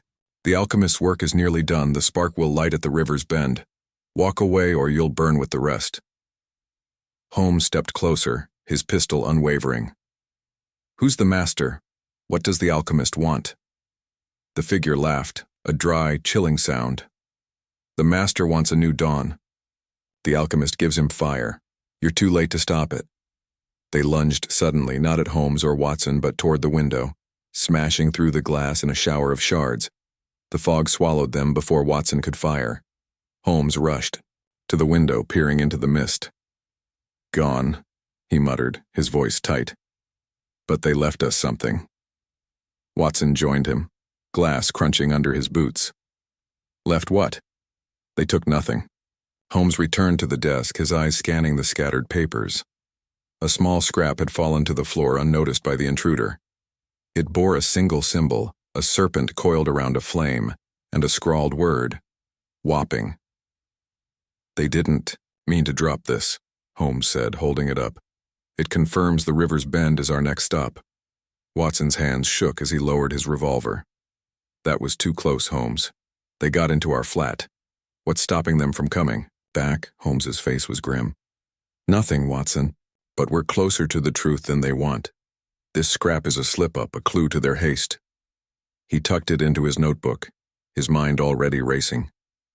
The weeping stone and the cradle are in Wapping. We'll go at dusk as planned. Watson sank back into his chair, his brandy now cold. And the master? Moriarty's shadow keeps growing. Holmes's eyes narrowed. If Moriarty's involved, he's a puppeteer, not the craftsman. The alchemist's obsession is too raw, too personal. But the master's will drives it. He picked up the vial, its glow casting eerie shadows. We need Hargrove's expertise. This compound holds the secret to the flame. A faint noise, a pebble against the broken window, made Watson flinch. He crossed to the curtains, but the fog hid everything. They're still out there, Holmes, watching. Holmes's smile was sharp. Good. Let them see us coming. The alchemist's code is unraveling and we'll be ready. Chapter 12. Decoding the symbols. The broken window at 221B Baker Street let in a cold draft, the fog outside swirling like a restless spirit. The fire in the hearth struggled to warm the room, casting flickering shadows over Sherlock Holmes's desk where the diary, workbook, Varnley journal, cryptic notes, glowing vial, tarnished key, and the intruder's dropped scrap lay in a chaotic spread. Holmes sat hunched over the notebook from the laboratory, his magnifying glass catching the faint symbols in its margins, a coiled serpent, a crossed circle, and the word whopping. Dr. Watson, still shaken from the midnight intruder, paced the room, his revolver now a constant companion on his hip. The clock ticked past 2 in the morning, its steady rhythm a stark contrast to the tension in the air. You're still at those symbols, Holmes, Watson said, his voice rough with fatigue. That intruder nearly had us and you're scribbling. It's like it's just another puzzle. Holmes's eyes didn't leave the notebook, his pencil moving with relentless precision. It is a puzzle, Watson, and we're close to solving it. The intruder's slip, leaving this scrap, has given us an edge. He held up the scrap, its serpent and flame symbol glinting in the firelight. This is part of the alchemist's code, a key to the weeping stone at the river's bend. Watson stopped pacing, his brow creasing. Weeping stone, river's bend, serpent's cradle. It's all starting to sound like a fever dream. Can you make sense of it? Holmes's lips twitched into a faint smile. Sense is what I do, Watson. The symbols in the margins aren't random. They're a cipher within a cipher. He opened the diary, pointing to a page where the same serpent and flame symbol appeared alongside a new line of decoded text. The spark's cradle weeps where the river bends. Watson leaned closer, his curiosity overriding his nerves. So, the weeping stone is the cradle? A real stone, then? At Wapping? Holmes nodded, cross-referencing the Varnley journal. Precisely. The journal mentions a stone pillar, near Wapping's docks used by the Varnleys for their experiments. It's described as weeping, likely due to water or a chemical residue. He flipped to a sketch in the workbook, showing a weathered pillar with a serpent carved into its base. This is our target. Watson rubbed his neck uneasy. And the spark? That glowing vial? You're sure it's safe to carry around? Holmes glanced at the vial, its green glow pulsing faintly in his satchel. Safe? No, but necessary. Dr. Hargrove will analyze it tomorrow. Its composition will tell us if the serpent's flame is a weapon, a tool, or both.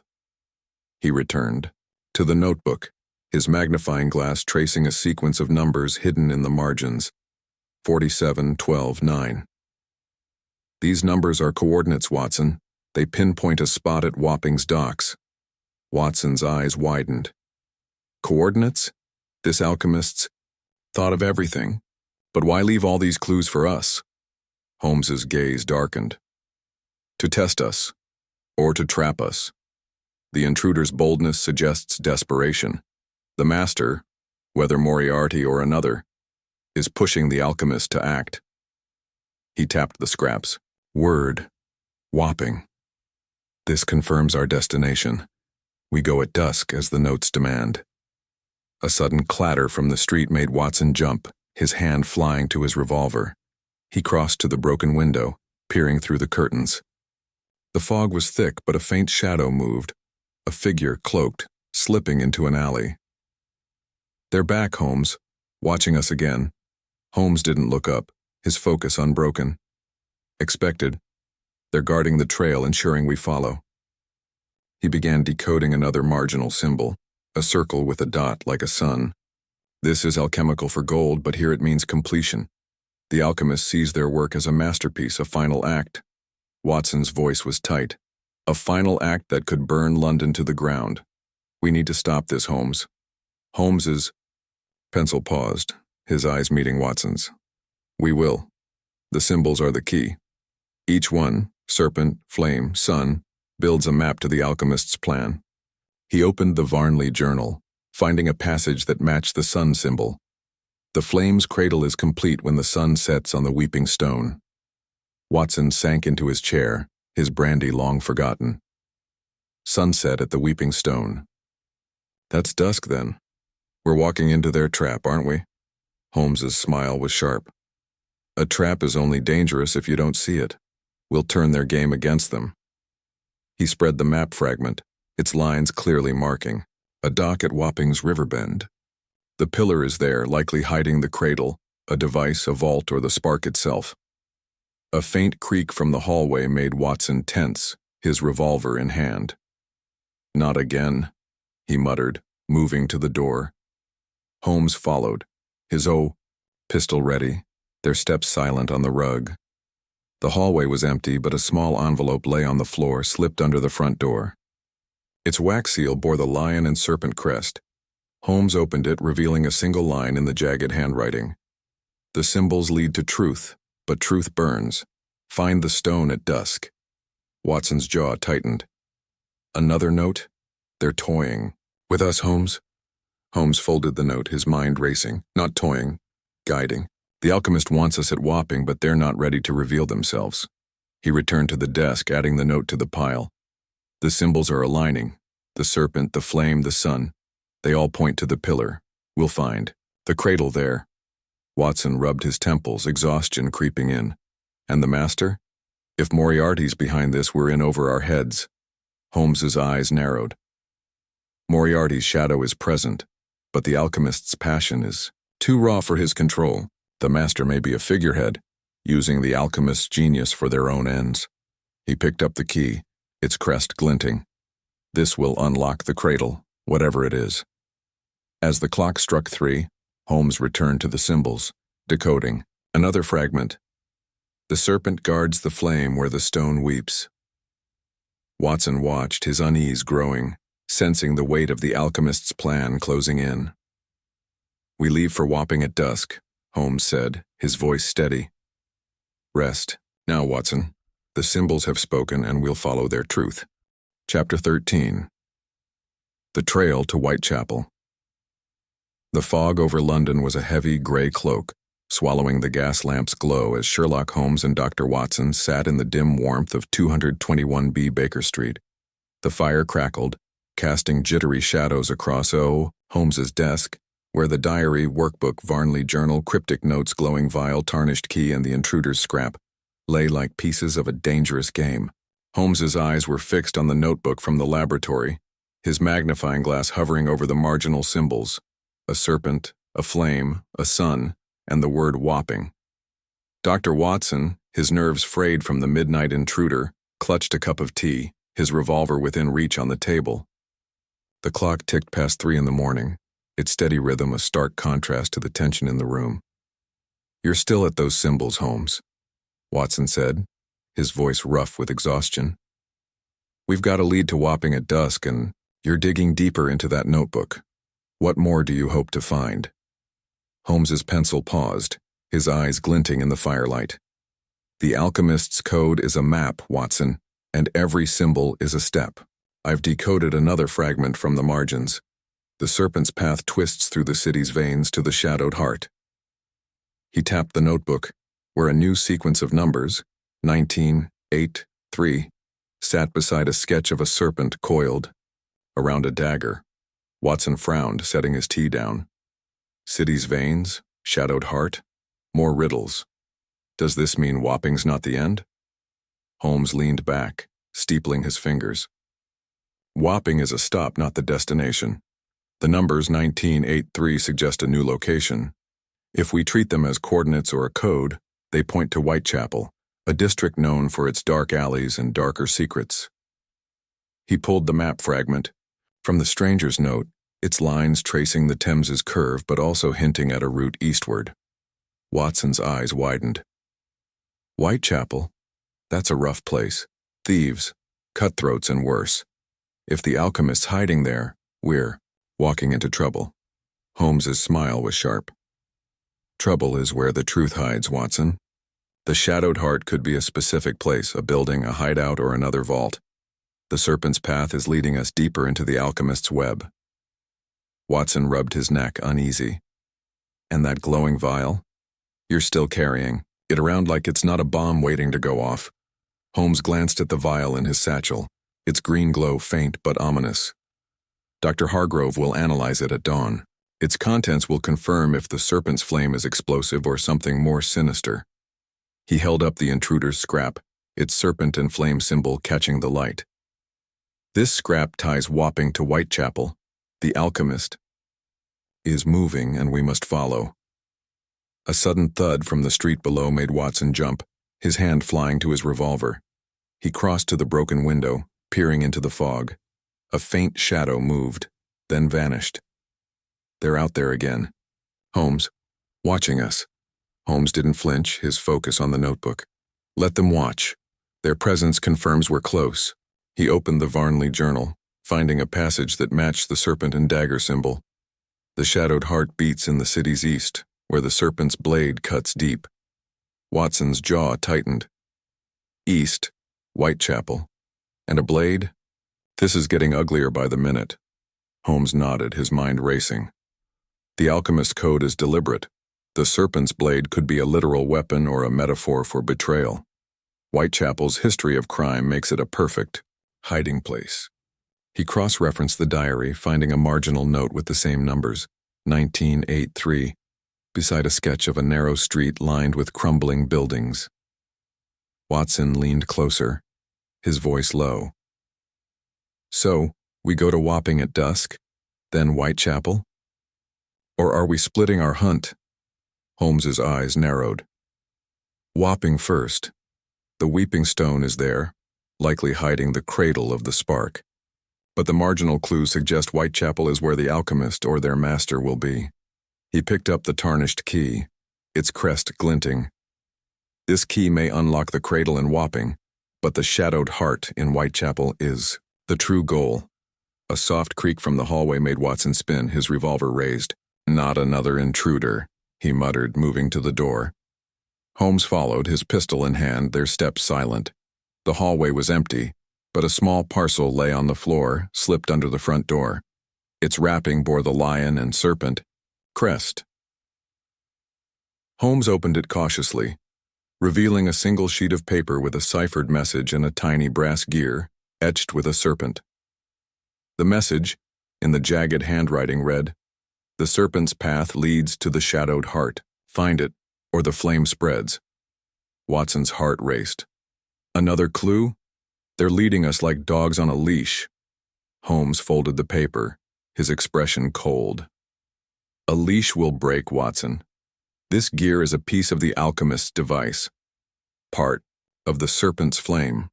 It confirms the mechanical nature of the spark. He tucked the gear and note into his satchel. Whitechapel is the endgame, but Wapping is the next step. Watson sank back into his chair, his tea cold. This is madness, Holmes. Wapping, Whitechapel, glowing vials, and shadowy masters. What's the alchemist after? Holmes's voice was steady. Transformation. The alchemist sees their flame as a force to reshape the world, through fire, chaos, or both. The master, whether Moriarty or another, is using that vision for their own ends. He returned to the notebook, decoding another marginal symbol, a dagger piercing a heart. The shadowed heart is a place of betrayal, Watson. We'll find it in Whitechapel. As the clock struck 4, the fog outside seemed to thicken, hiding the eyes that watched. Holmes's pencil flew, unraveling the cipher's secrets, while Watson's unease grew, sensing the alchemist's web tightening around them. Chapter 14. A dangerous encounter. The fog draped London in a ghostly veil, swallowing the faint glow of gas lamps as Sherlock Holmes and Dr. Watson prepared to leave 221B Baker Street. It was late afternoon, the sky a bruised gray, with dusk fast approaching, the hour the alchemist's notes repeatedly demanded.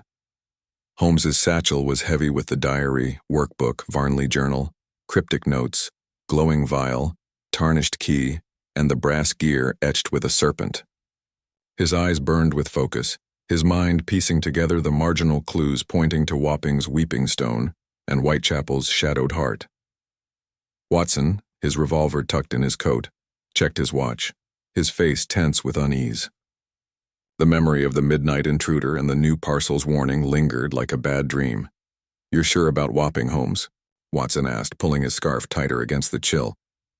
"That cloaked figure's been one step ahead. This feels like walking into their hands." Holmes's lips twitched into a sharp smile. "Their hands are outstretched, Watson, but we'll slip through their fingers. The weeping stone at the river's bend is our next clue, and the key will unlock its secret." He patted his satchel, where the tarnished key with its lion and serpent crest rested. "Whitechapel comes next, but Wapping is the gate." Watson glanced out the window, the fog a thick wall hiding any watchers. "And that gear?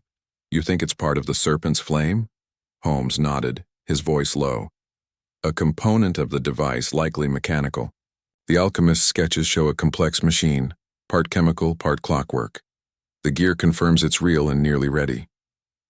He held up the latest decoded fragment from the notebook's margins. "The stone weeps where the serpent guards, the flame." Watson's brow furrowed. "So we find this stone, unlock something with the key, and hope it's not a trap?" Holmes's eyes gleamed. "Hope is for the unprepared, Watson. We'll be ready." They stepped into the fog, the streets of London quiet except for the distant clatter of carts and the muffled cries of dock workers. Holmes led the way to Wapping, his lantern casting a weak glow through the mist. The Thames's stench grew stronger as they neared the river, its waters sluggish and dark. The map fragment guided them to a narrow dockside lane, where a weathered stone pillar stood, its base carved with a serpent. Water trickled from a crack, giving it the look of weeping. "The weeping stone," Holmes murmured, kneeling to inspect it. The key's crest matched a faint etching on the pillar's base.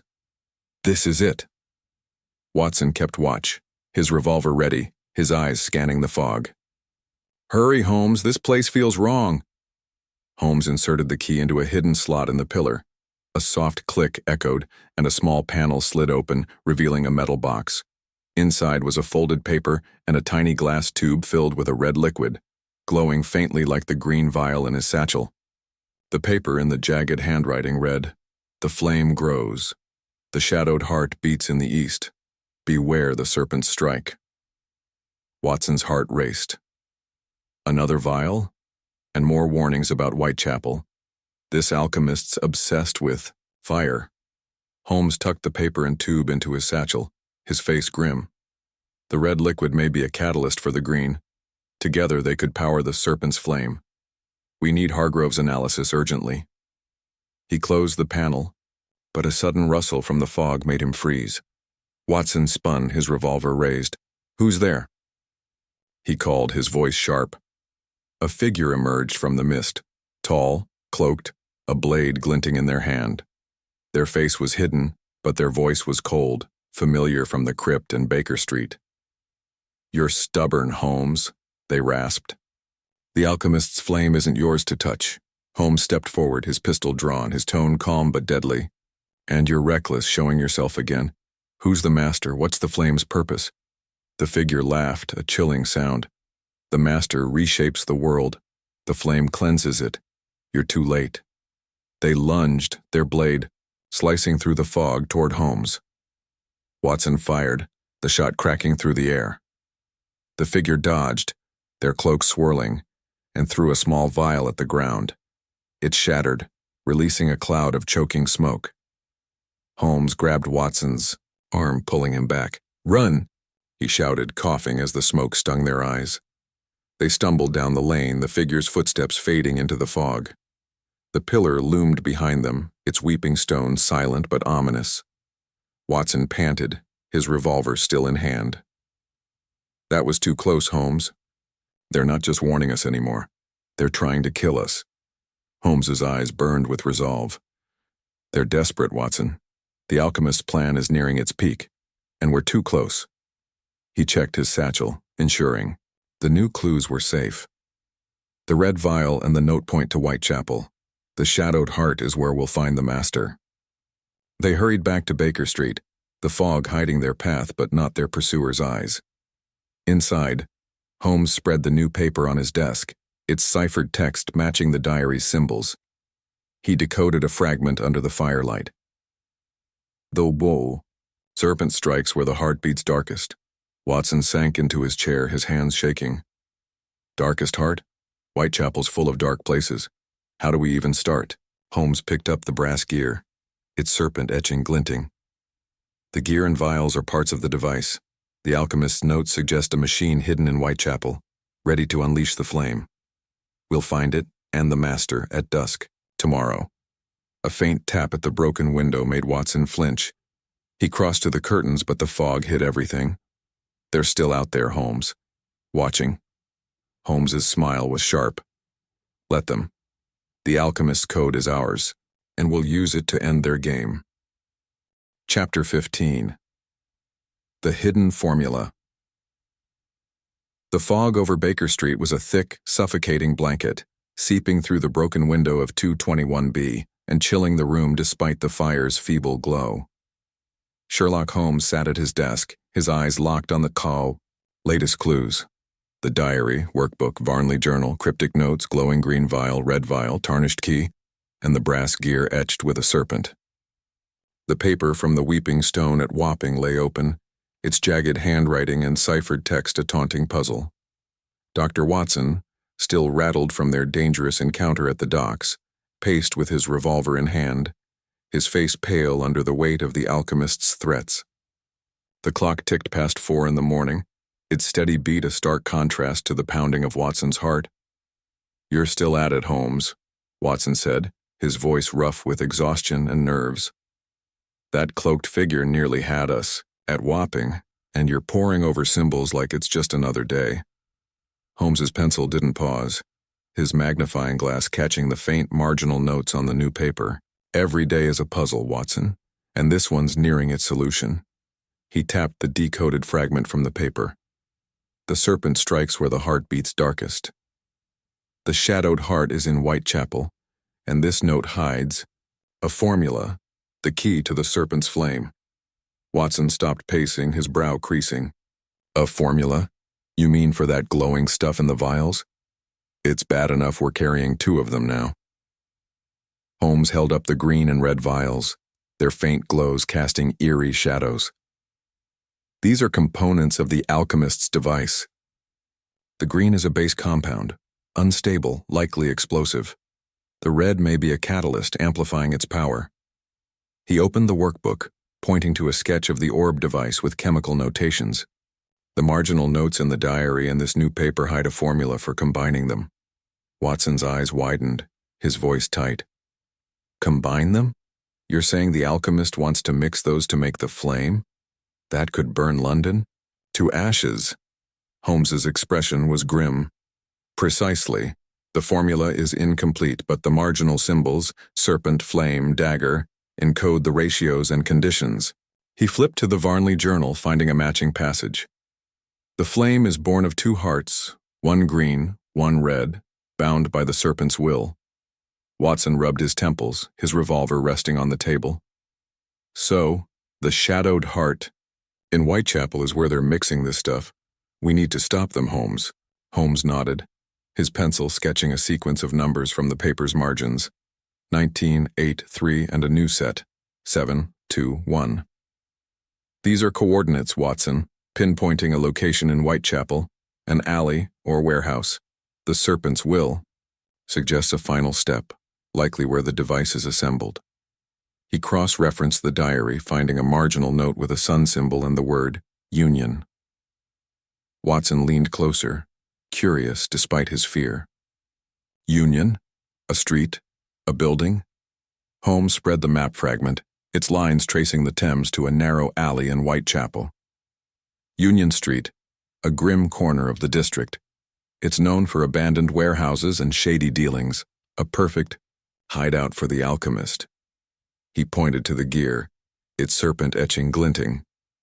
This is part of the device, a trigger or stabilizer. The formula tells us how it's activated. A sudden creak from the hallway made Watson grab his revolver, his heart racing. Not again, he whispered, moving to the door. Holmes followed, his pistol drawn, their steps silent on the rug. The hallway was empty, but a faint scratch came from the front door like a nail on wood. Holmes opened the door cautiously, revealing a small parcel on the step, wrapped in paper with the lion and serpent crest.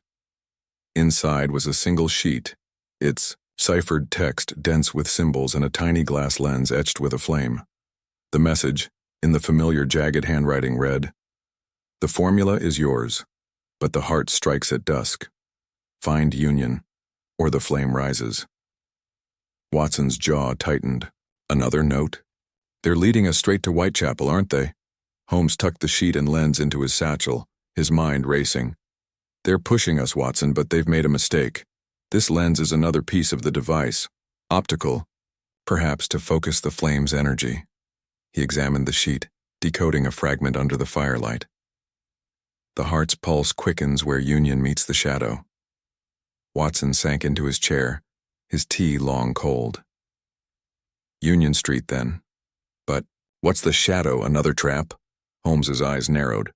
A place or a person, the alchemist's master, perhaps Moriarty, perhaps another, hides in Whitechapel's shadows. He opened the notebook, finding a marginal sketch of a warehouse with a serpent on its door.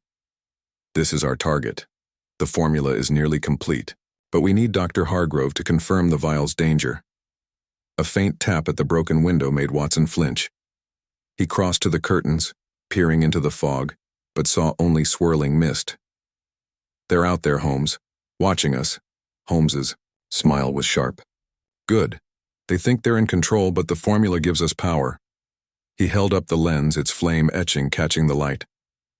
This is no ordinary lens. It's designed to channel energy, likely part of the serpent's flame.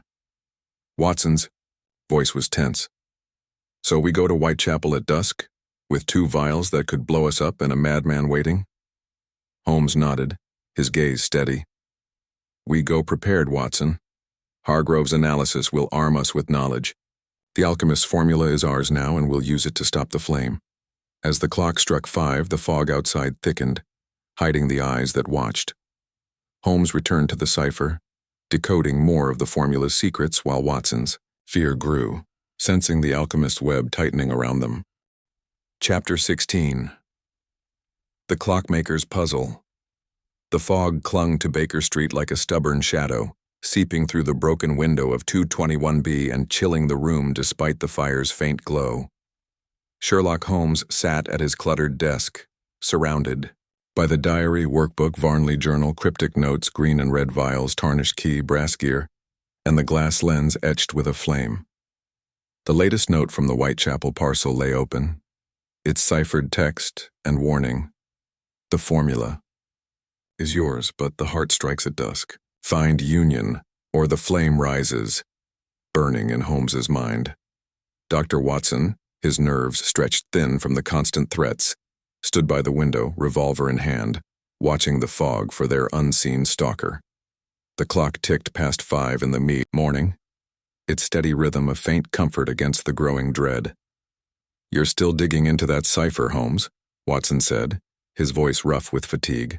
"We've got Whitechapel ahead at dusk, and you're puzzling over that lens like it's a treasure map." Holmes's eyes glinted as he held the lens to the firelight, its flame etching, casting eerie patterns. "It is a map, Watson, in its way. This lens is part of the serpent's flame, designed to focus its energy. But the cipher's margins hide more, a puzzle within the puzzle." He opened the notebook from the laboratory, pointing to a marginal sketch of a clock face with a serpent coiled around its hands. "This symbol suggests time, precision, a mechanism." Watson frowned, setting his cold tea down. "A clock? You think the alchemist's device is some kind of timed bomb?" Holmes's pencil moved swiftly, decoding a new fragment from the note's margins. "The clockmaker's hand turns where the shadow falls." "Not just a bomb, Watson, a device governed by clockwork, likely triggered by the gear and lens. The alchemist's formula, encoded in the vial's compounds, needs a precise mechanism to ignite." Watson's eyes widened, his grip tightening on his revolver. "So the shadowed heart in Whitechapel is a clockmaker's shop?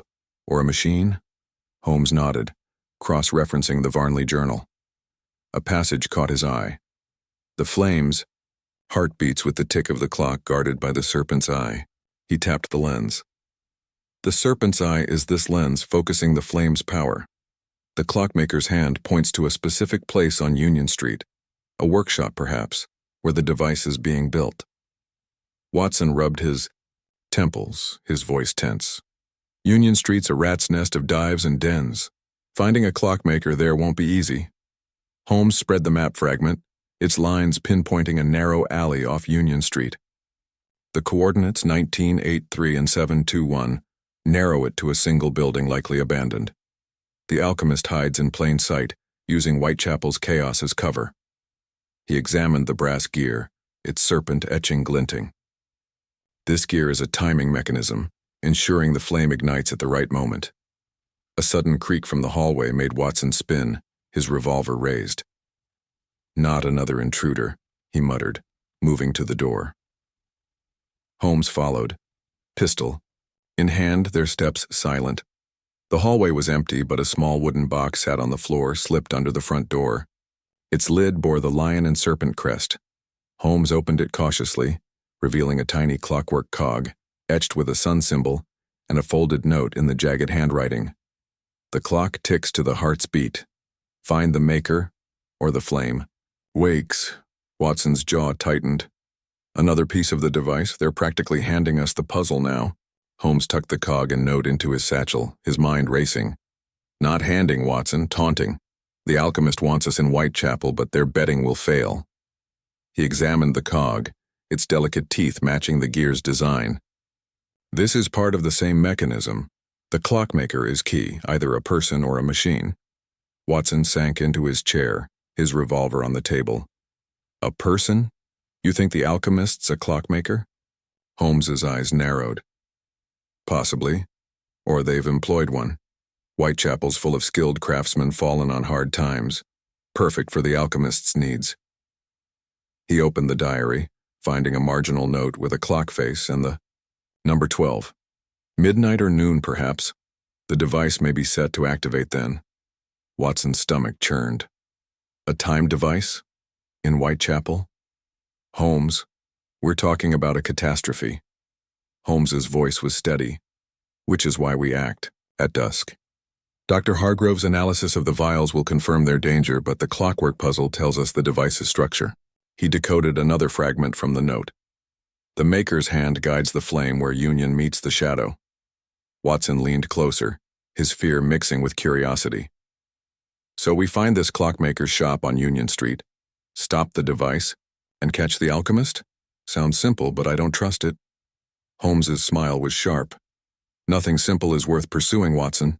The alchemist's puzzle is a clock, and we're racing its hands." He held up the lens and cog, their etchings catching the firelight. "These are the heart of the serpent's flame, a machine of precision and destruction." A faint tap at the broken window made Watson flinch. He crossed to the curtains, peering into the fog, but saw only swirling mist. "They're out there, Holmes, watching, waiting." Holmes didn't look up, his focus on the cipher. "Let them. The clockmaker's puzzle is ours now, and we'll use it to stop the flame." As dawn crept closer, Holmes continued decoding, the symbols revealing a precise location, a derelict warehouse on Union Street with a clockmaker's sign. Watson's unease grew, sensing the alchemist's trap tightening, but Holmes's relentless drive pushed them toward the shadowed heart of Whitechapel. Chapter 17. Secrets of the Thames. The fog over London was a dense, swirling curtain, cloaking Baker Street in a chill that seeped into the bones. Inside 221B, the fire sputtered, casting fitful shadows across Sherlock Holmes's desk, where the diary, workbook, Varnley journal, cryptic notes, green and red vials, tarnished key, brass gear, and clockwork cog lay like fragments of a deadly riddle. The latest note from the parcel with its tiny glass lens and warning, "The clock ticks to the heart's beat. Find the maker or the flame wakes," sat open, its ciphered text taunting Holmes's relentless mind. Dr. Watson, his face drawn from sleepless nights and the looming threat of the alchemist's serpent's flame, stood by the broken window, revolver in hand, scanning the fog for their unseen pursuer. The clock struck 6 in the morning, its chimes heavy in the tense silence. "You're still at those symbols, Holmes," Watson said, his voice rough with exhaustion. "We've got a warehouse in Whitechapel to face at dusk, and you're puzzling over that cog like it's the key to everything." Holmes's eyes glinted as he examined the clockwork cog, its sun symbol catching the firelight. "It is a key, Watson, in a manner of speaking. The cog, the gear, the lens, they're parts of the alchemist's device, a machine of precision and power." He opened the notebook from the laboratory, pointing to a marginal sketch of a clockwork mechanism linked to a glowing orb. "I've decoded another fragment. The Thames hides the serpent's secret where the shadow flows." Watson set his cold tea down, his brow creasing. "The Thames? I thought we were headed to Whitechapel, not back to the river." Holmes nodded, spreading the map fragment across the desk. Its lines traced the Thames's curve, but a faint mark, a serpent's coil, pointed to a spot just upstream from Wapping near Shadwell. "The shadowed heart is in Whitechapel, but this clue suggests a stop along the Thames first. The serpent's secret could be another piece of the device, hidden where the river's shadow falls." Watson's eyes widened, his grip tightening on his revolver. "Another stop? Holmes, we're running out of time. That device could go off any moment." Holmes's smile was sharp. "Which is why we move now, Watson. Dr. Hargrove's analysis of the vials is critical, but the Thames holds a clue we can't ignore." He held up the green and red vials, their glows pulsing faintly. "These are the heart of the serpent's flame, but the river hides how they're used." A sudden creak from the hallway made Watson spin, his revolver raised. "Not again," he muttered, moving to the door. Holmes followed, pistol in hand, their steps silent on the rug. The hallway was empty, but a small envelope lay on the floor, slipped under the front door, its wax seal bearing the lion and serpent crest. Holmes opened it cautiously, revealing a single sheet with ciphered text and a tiny metal tube, etched with a wave symbol. The message in the jagged handwriting read, "The river's shadow guards the flame's secret. Find it before dusk, or the heart strikes." Watson's jaw tightened. "Another clue? They're leading us on a chase, Holmes, and I don't like where it's going." Holmes tucked the sheet and tube into his satchel, his mind racing. "They're guiding us, Watson, but they're slipping. This tube is another component, likely a valve for the device." He examined the sheet, decoding a fragment under the firelight. "The serpent's secret lies where the Thames weeps." Watson sank into his chair, his revolver on the table. "Weeping again? Like the stone in Wapping? What's the Thames got to do with it?" Holmes spread the map, his finger tracing a point near Shadwell where the river curved sharply. "The weeping could be a drain, a sewer, or a hidden dock. The Thames has many secrets, Tunnels, old smugglers' caches. The alchemists using one to hide part of their plan. He cross-referenced the Varnley journal, finding a passage. The river guards the flame's heart where shadows flow and waters weep. Watson's stomach churned. A sewer? You're not saying we're crawling through muck, are you? Holmes's eyes gleamed. If the trail leads there, Watson, we follow. But first we visit Hargrove. The vial's composition will tell us what we're facing. He picked up the metal tube, its wave symbol glinting. This valve controls the flow of the flame's compounds. The alchemist's device is a masterpiece of engineering. They left for Dr. Hargrove's laboratory as dawn broke, the fog thinning, but still cloaking London streets. Hargrove, a wiry chemist with a cluttered workshop near Soho, greeted them with a raised eyebrow. Holmes, you look like you've seen a ghost. What's this about dangerous compounds? Holmes handed over the green and red vials, his voice brisk. Analyze these. They're part of a device, potentially explosive. We need their makeup and stability. Hargrove examined the vials, his face growing pale. These are volatile. Green's a nitrated compound, red's a catalyst. Mixed, they could ignite with devastating force. Where'd you get them?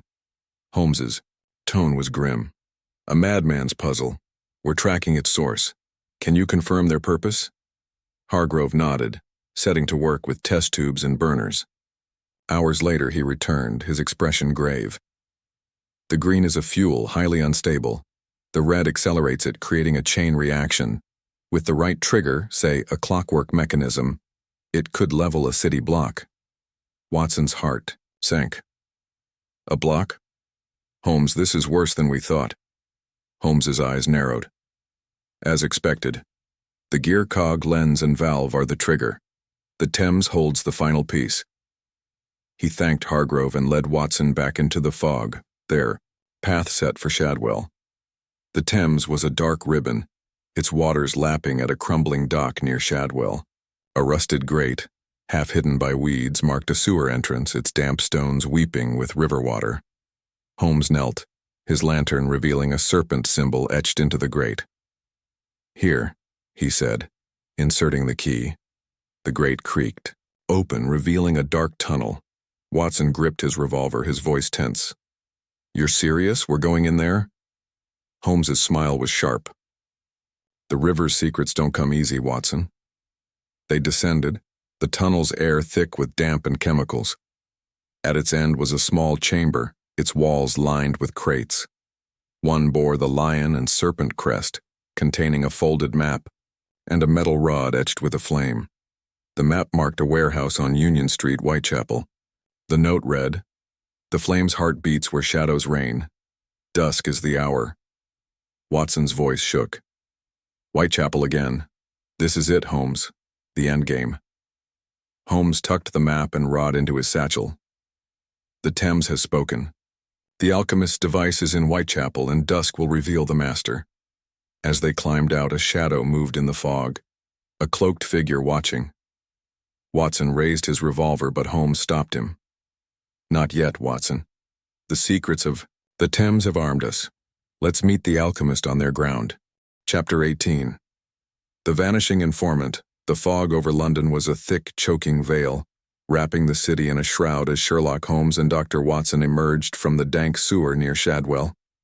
The Thames lapped at the crumbling dock, its waters dark and secretive, mirroring the weight of the clues in Holmes's satchel.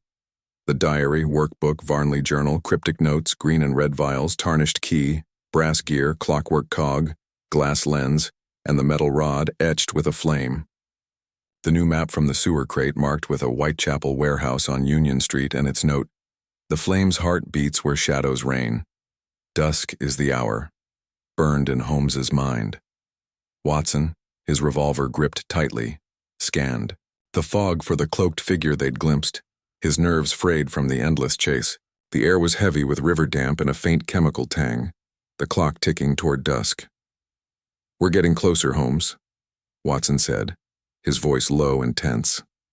"But that figure in the fog, they're always one step ahead.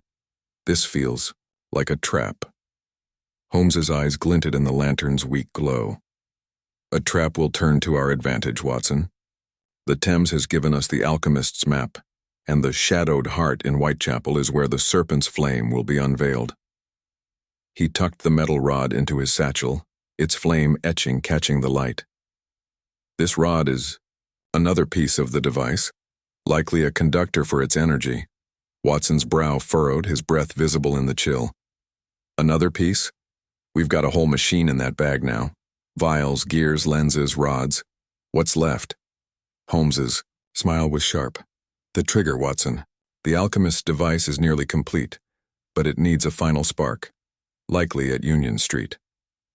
He glanced at the map, its lines pinpointing a derelict warehouse. We need an informant, someone who knows Whitechapel's underbelly. Watson rubbed his neck, uneasy. Whitechapel's full of rogues. Who'd talk to us about a mad scientist? Holmes's gaze darkened. Wiggins. He and his street urchins know every corner of the district. They've helped us before.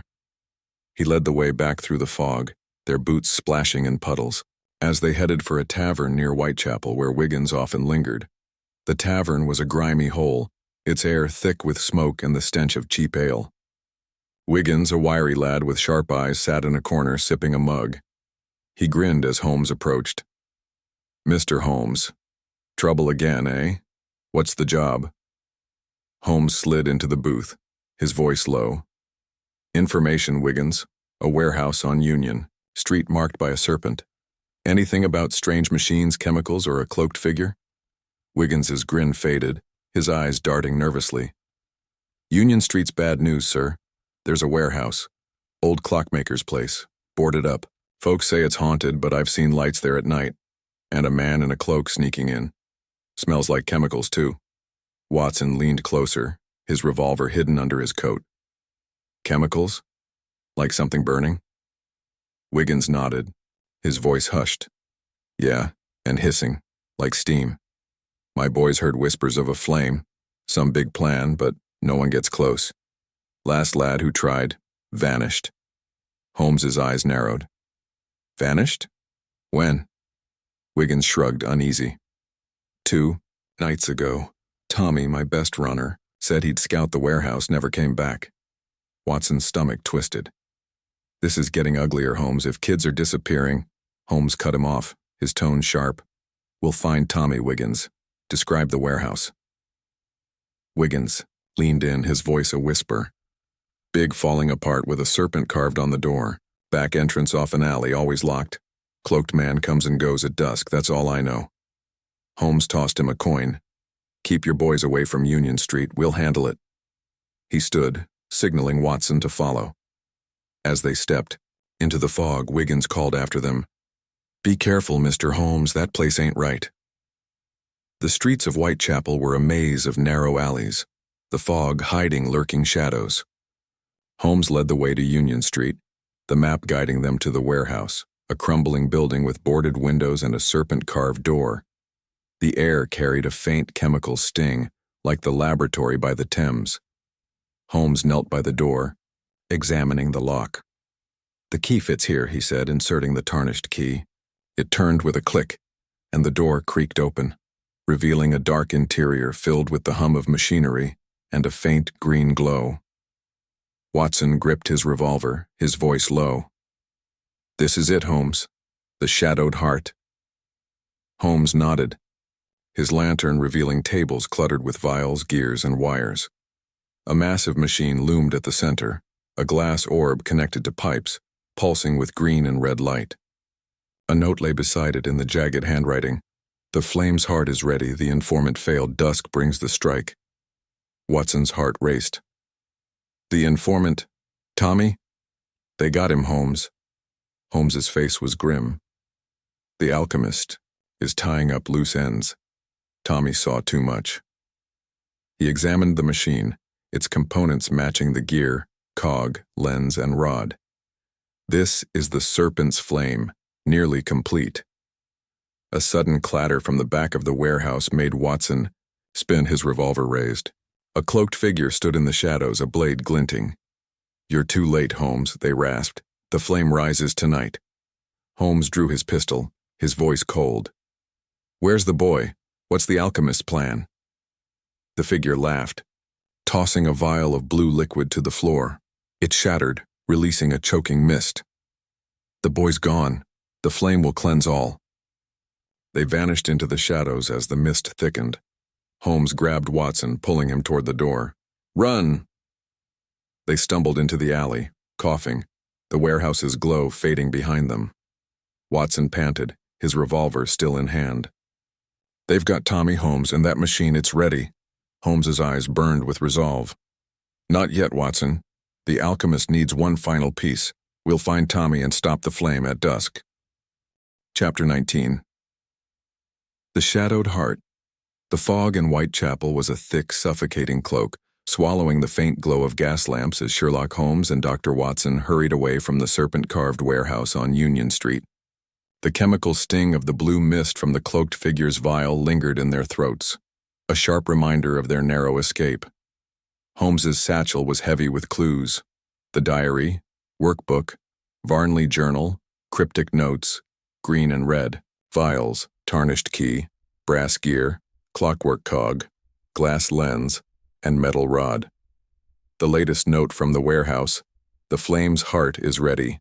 The informant failed. Dusk brings the strike, weighed on their minds, along with the chilling news of young Tommy's disappearance.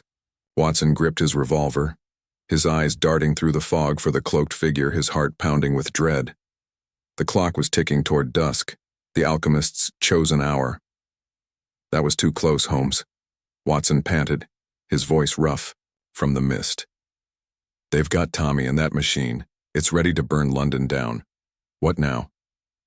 Holmes's eyes burned with focus, his lantern casting a weak glow as they ducked into a narrow alley off Union Street. The serpent's flame is nearly complete, Watson, but the alchemist needs one final trigger.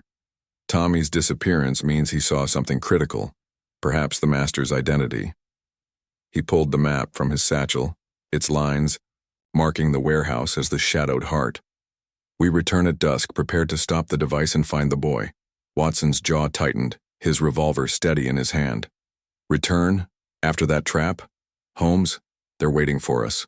Holmes's smile was sharp. Let them wait. The Shadowed Heart is their stronghold, but it's also their weakness. The machine we saw, glass orb, pipes, glowing liquids, matches the sketches. The gear, cog, lens, and rod are its core. We disable it, we end the threat. Watson rubbed his neck, the fog chilling his bones. And Tommy? If they've hurt him? Holmes's gaze darkened. We'll find him, Watson. The alchemist's note called him an informant. He's alive, likely held to ensure silence. They made their way back to Baker Street to regroup, the fog hiding their path but not the sense of being watched. Inside 221B, the fire roared, but the room felt cold, the broken window letting in wisps of mist. Holmes spread the clues on his desk, his mind racing. He opened the notebook from the laboratory, focusing on a marginal sketch of the orb device with a new symbol. A heart, pierced by a serpent. I've decoded another fragment, Holmes said, his pencil scratching. The Shadowed Heart pulses where the serpent's eye sees all. The serpent's eye is the lens, Watson, focusing the flame's energy.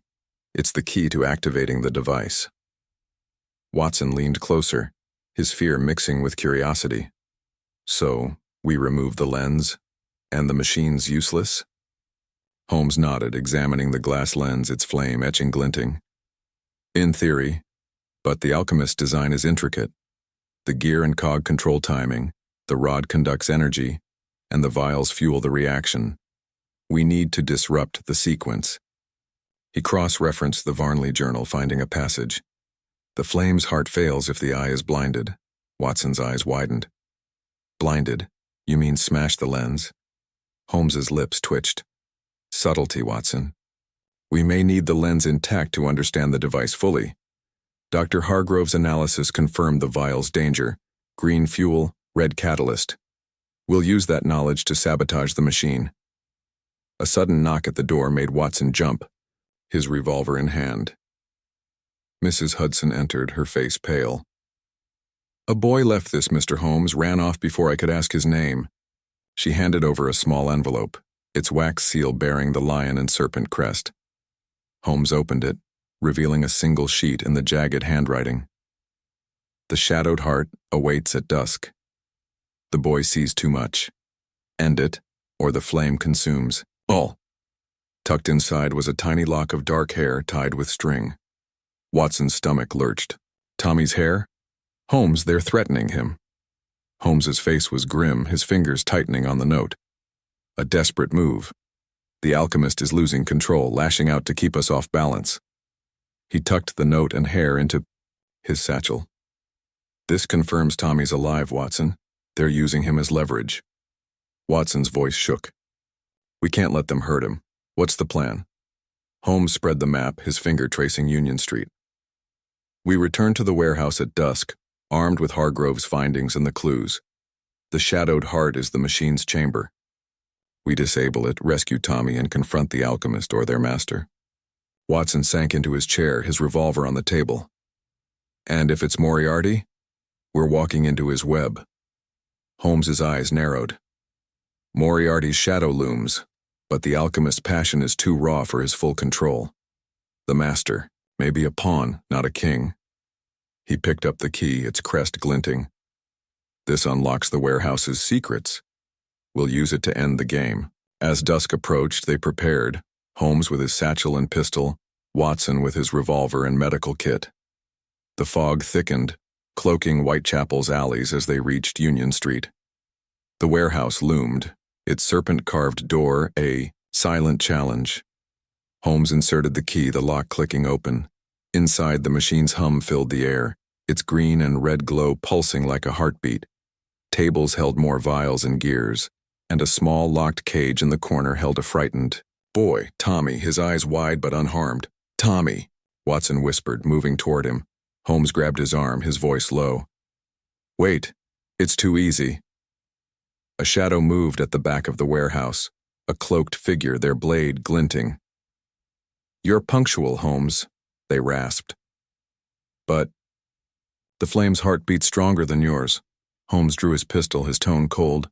Release the boy. Disable the machine. Your master's plan ends here. The figure laughed, stepping into the light. Their hood fell, revealing a gaunt face, eyes burning with fanaticism. The master is but a guide. I am the alchemist, and the serpent's flame is my legacy. It will burn the old world clean. Watson's revolver steadied, his voice sharp. You're mad. Let Tommy go or I shoot. The alchemist smirked, raising a small lever. Shoot, and the flame ignites now.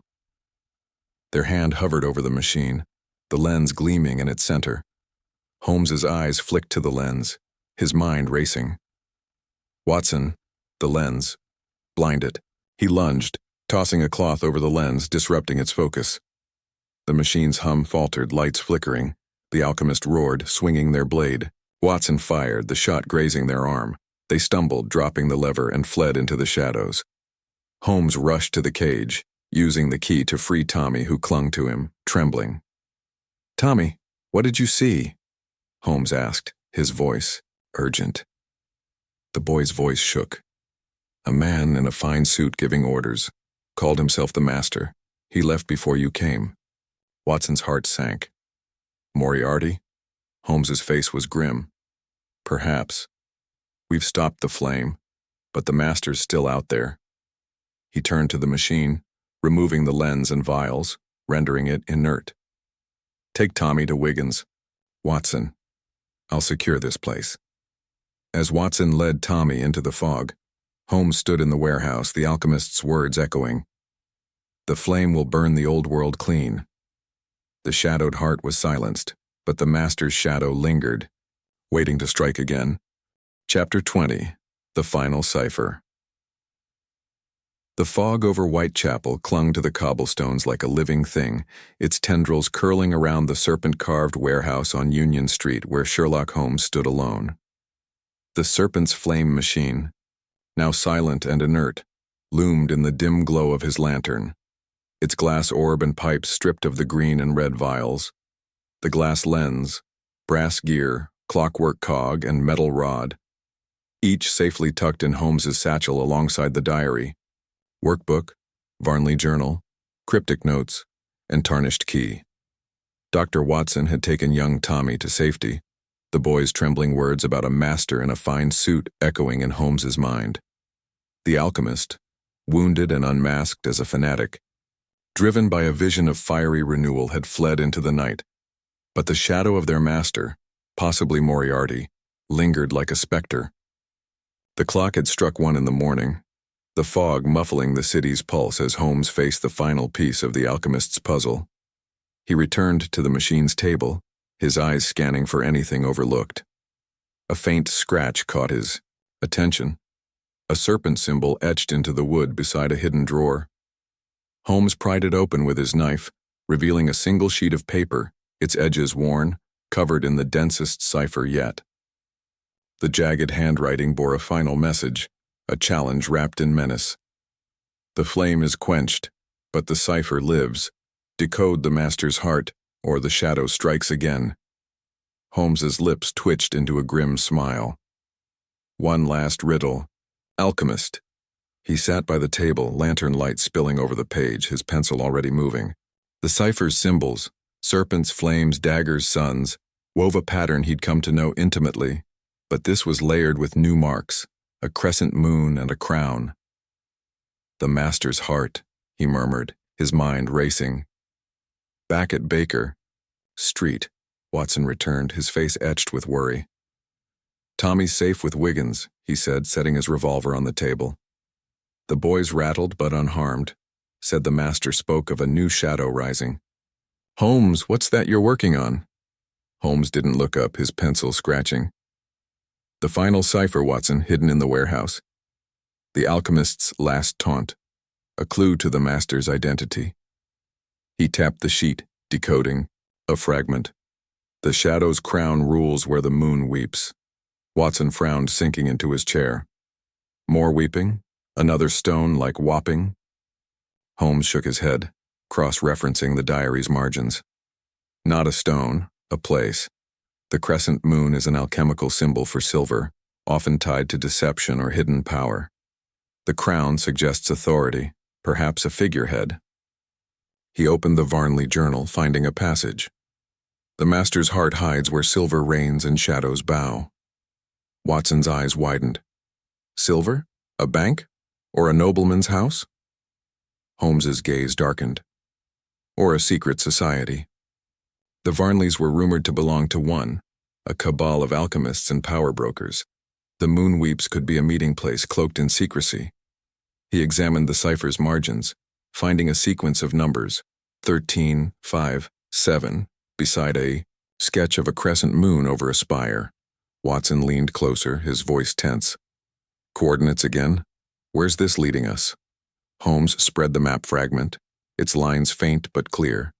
The numbers pointed to a spot in the city of London, near St. Paul's Cathedral, a district of wealth and influence. A building near St. Paul's, likely a private club or hidden chamber. The master's heart is there, Watson, the alchemist's true controller. A sudden creak from the hallway made Watson grab his revolver, his heart racing. Not another intruder, he muttered, moving to the door. Holmes followed, pistol in hand, their steps silent. The hallway was empty, but a small parcel lay on the floor, slipped under the front door, its wax seal bearing the lion and serpent crest. Holmes opened it cautiously, revealing a silver medallion etched with a crescent moon and a single word, Regent. The accompanying note in the jagged handwriting read, The cipher's end lies where the moon guides the crown. Find Regent, or the shadow wakes. Watson's jaw tightened. Regent? A street? A name? Holmes held the medallion to the firelight, his mind racing. Not a street, a code. Regent could be a title, a place, or a person. Near St. Paul's, there's Regent's Hall, a private club rumored to host secret gatherings. He tucked the medallion and note into his satchel. The cipher's pointing us there. Watson rubbed his temples, exhaustion creeping in. A club? Holmes, we're talking about a master who could be Moriarty. This is his territory. Holmes's eyes narrowed. If Moriarty's the master, he's playing a deeper game. The alchemist's fanaticism was too raw for his full control. The shadow is someone, or something, else. He returned to The cipher decoding another fragment. The crown's shadow falls where Regent's heart beats. Watson's voice shook. So we storm a fancy club near St. Paul's? With a madman's machine behind us and a boy barely saved? Holmes's smile was sharp. Not storm, Watson. Infiltrate. We'll go at dawn, when the club's quiet. The key may unlock a chamber there, and the medallion is our entry. He picked up the tarnished key, its crest glinting. The alchemist's cipher is nearly solved, but the master's heart is the final lock. As the clock struck 3, Holmes continued decoding, the symbols revealing a precise location, a hidden chamber beneath Regent's Hall. Watson's fear grew, sensing the alchemist's web tightening, but Holmes's relentless drive pushed them toward the master's shadow. A faint tap at the broken window made Watson flinch. He crossed to the curtains, peering into the fog, but saw only swirling mist. They're out there, Holmes. Watching. Holmes's voice was steady. Let them. The final cipher is ours, and we'll use it to end this game. Chapter 21. The Master's Lair. The fog over London was a relentless shroud, cloaking the city as dawn's faint light struggled to pierce the gloom. Sherlock Holmes and Dr. Watson left 221B Baker Street, their boots echoing on the damp cobblestones as they headed toward the city of London. Holmes's satchel was heavy with the alchemist's clues: the diary, workbook, Varnley journal, cryptic notes, green and red vials, tarnished key, brass gear, clockwork cog, glass lens, metal rod, and the silver medallion etched with a crescent. Moon. The final cipher's decoded fragments. The crown's shadow falls where Regent's heart beats. And the note's cryptic warning. The cipher's end lies where the moon guides the crown. Find Regent, or the shadow wakes. Pointed to Regent's Hall, a private club near St. Paul's Cathedral. Watson gripped his revolver, his face tense with the weight of their mission, the memory of the alchemist's fanaticism and Tommy's rescue fueling his resolve. The air was thick with coal smoke and the distant rumble of the waking city, the clock ticking toward their confrontation with the master. This feels like walking into the lion's den, Holmes, Watson said, his voice low as they navigated the fog-shrouded streets. Regent's Hall. Fancy club or not, it's the master's territory. What if it's Moriarty? Holmes's eyes glinted in the lantern's glow, his stride purposeful. If Moriarty is the master, Watson, he's woven a web of chaos through the alchemist's hands. But the cipher's raw passion suggests another mind at work, a puppet master, not the puppeteer himself. He held up the silver medallion, its crescent moon catching the light. This is our key to Regent's Hall. The tarnished key unlocks what lies within. Watson's brow furrowed, his revolver a comforting weight in his coat. And the shadowed heart? Another machine? Or the master himself? Holmes's smile was sharp. Both, perhaps. The shadowed heart is the core of the master's plan, likely a chamber or device tied to the alchemist's serpent's flame. The cipher's clues, moon, crown, shadow, point to a hidden lair beneath the club. They reach the eye, City of London, St. Paul's Cathedral looming like a silent giant through the fog. Regent's Hall was a discreet building nearby, its facade grand but unassuming, its windows dark. A brass plaque bore the club's name, and a faint crescent moon was etched above the door matching the medallion. Holmes examined the lock, his fingers tracing the moon symbol. The medallion fits here, he murmured, pressing it into a hidden thought. A soft click sounded, and the door creaked open, revealing a dimly lit foyer lined with oak panels and portraits of stern men in old-fashioned attire. Watson gripped his revolver, his voice a whisper. This place reeks of secrets. Where's the lair? Holmes scanned the foyer, his eyes catching a faint seam in the paneling. Beneath us, Watson. The shadowed heart lies below. He inserted the tarnished key into a hidden lock in the panel, and a section of the wall slid aside, revealing a narrow staircase descending into darkness. The air grew colder as they descended, the scent of damp stone and chemicals growing stronger. At the bottom was a heavy iron door, its surface etched with a serpent and crown. Holmes used the key again, the lock turning smoothly. The door opened into a vast underground chamber, its walls lined with shelves of books, vials, and strange machines. A central table held a smaller version of the serpent's flame device, glass orb, pipes, and glowing liquids, with the gear, cog, lens, and rod in place. A figure stood beside it, cloaked in shadow, their back to the door. "You're punctual, Holmes," the figure said, their voice smooth and cold, unlike the alchemist's raspy fanaticism. "But you've only glimpsed the shadow of my work." Holmes drew his pistol, his tone sharp.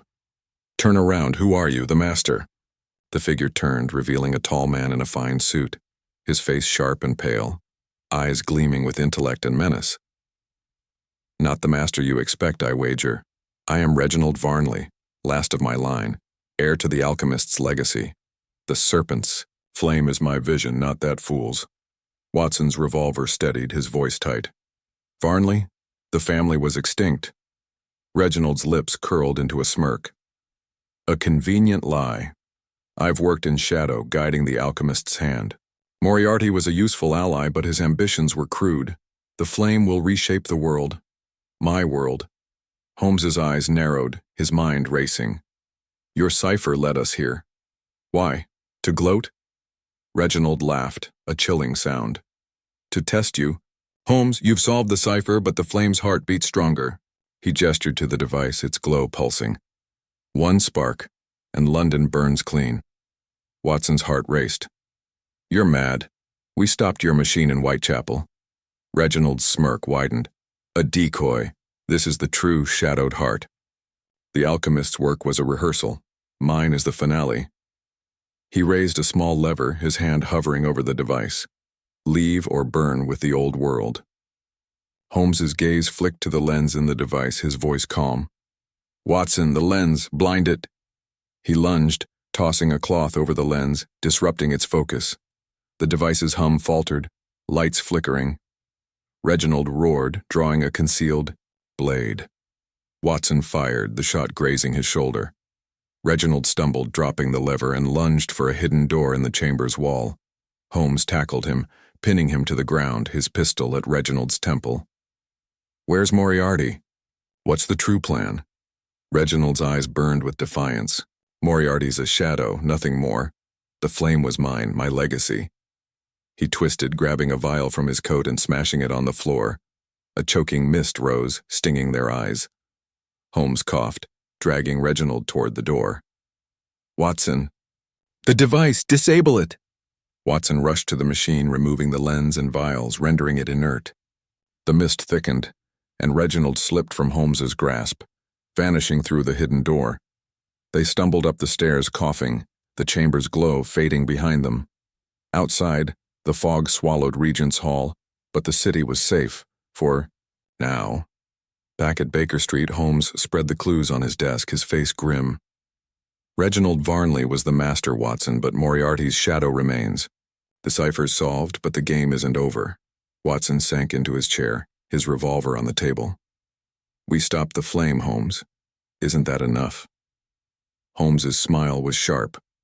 "For today, Watson, but the master's lair has revealed a larger web. We'll hunt Moriarty next." A faint tap at the broken window made Watson flinch. He peered into the fog, seeing nothing but mist. "They're out there, Holmes, watching." Holmes's voice was steady. "Let them. The final cipher has spoken, and we're ready for the Shadow's next move." Chapter 22. Echoes of the Flame.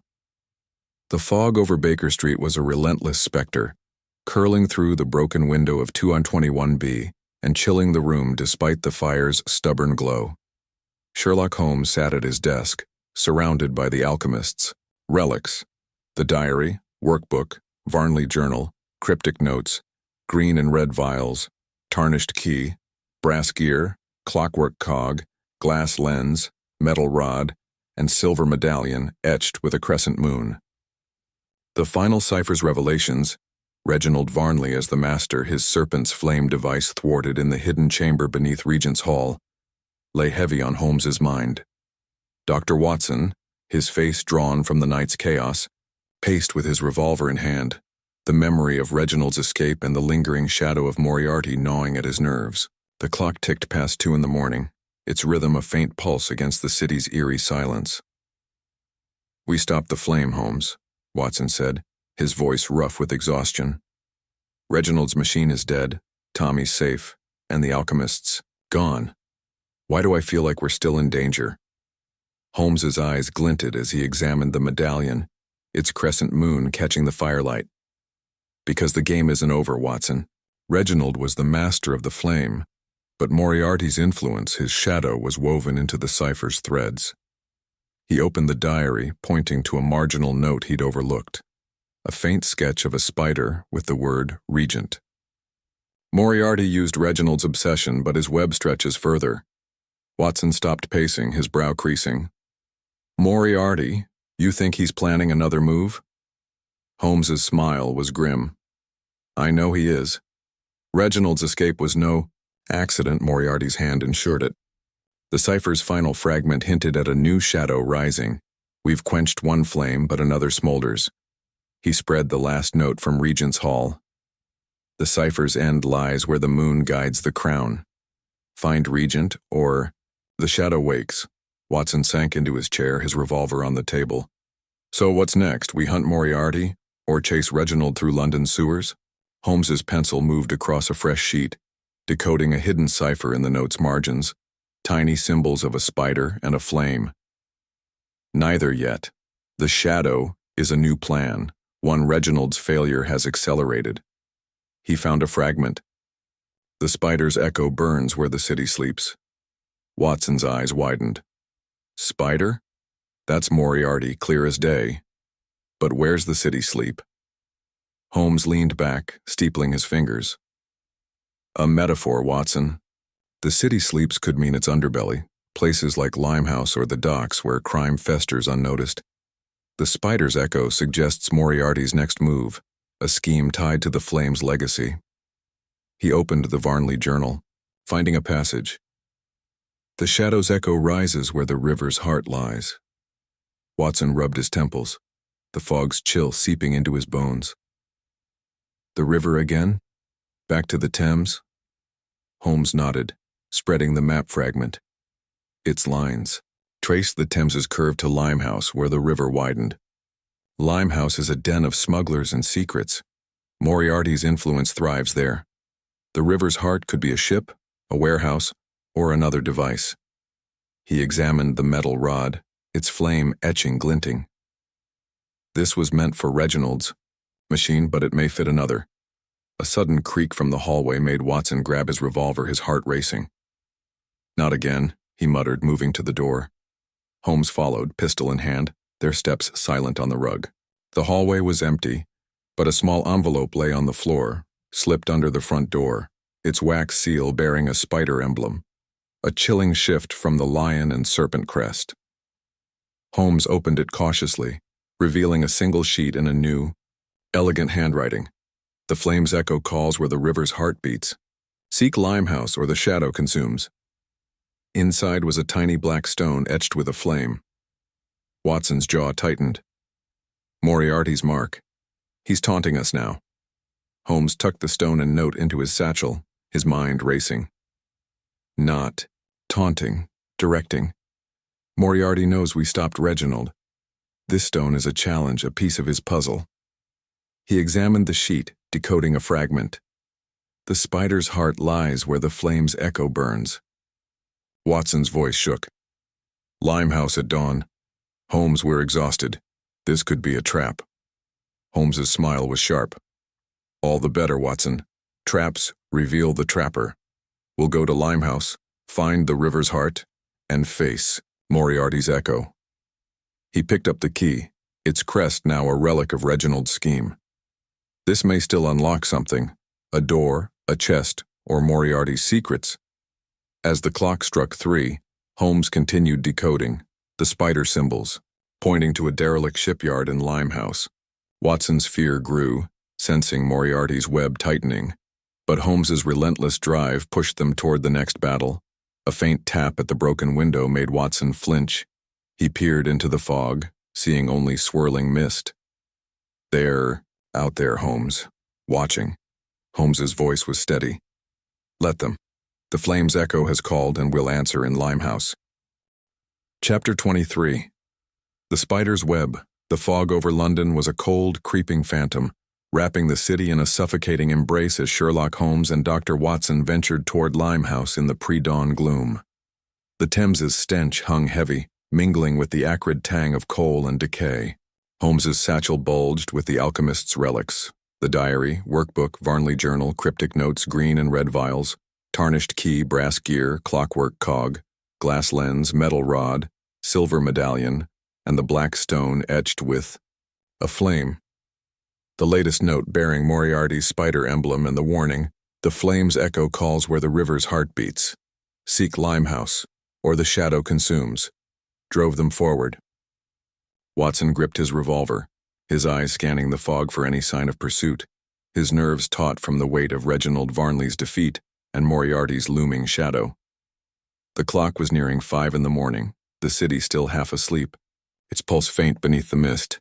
"This is madness, Holmes," Watson whispered, his voice rough with exhaustion.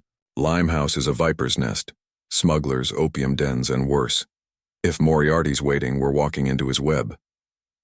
Holmes's eyes glinted in the lantern's dim glow, his stride unflinching. "Webs can be broken, Watson. The river's heart in Limehouse is Moriarty's next move, an echo of the serpent's flame. The cipher's spider symbols point to a shipyard, a place of secrets." He held up the black stone, its flame etching, catching the light. "This is his marker, a challenge to find him." Watson's brow furrowed, his revolver a steady weight in his hand. And the flame's echo? Another machine, or something worse? Holmes's smile was sharp. "Likely both. Moriarty used Reginald's obsession to test the flame's potential. This is his refinement, a plan to wield its power for his own ends." He opened the diary, pointing to a marginal note, decoded under the firelight. "The spider's heart spins where the river's shadow burns." Watson rubbed his neck, the fog chilling his bones. "So we're hunting a shipyard in Limehouse, looking for what? A bomb? A gang? Moriarty himself?"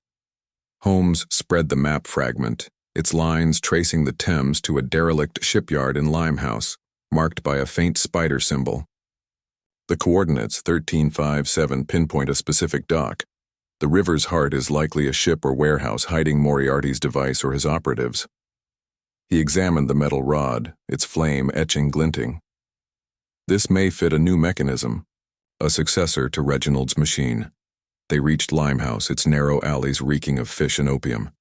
The shipyard loomed ahead, a sprawl of rotting docks, rusted cranes, and abandoned hulls. A warehouse stood at its center, its door marked by a faint spider carved into the wood. The air carried a chemical sting like the alchemist's laboratory. Holmes knelt by the door, his fingers tracing the spider symbol. "The key fits here," he murmured, inserting the tarnished key. The lock clicked, and the door creaked open, revealing a dark interior filled with the low hum of machinery and a faint red glow. Watson gripped his revolver, his voice low.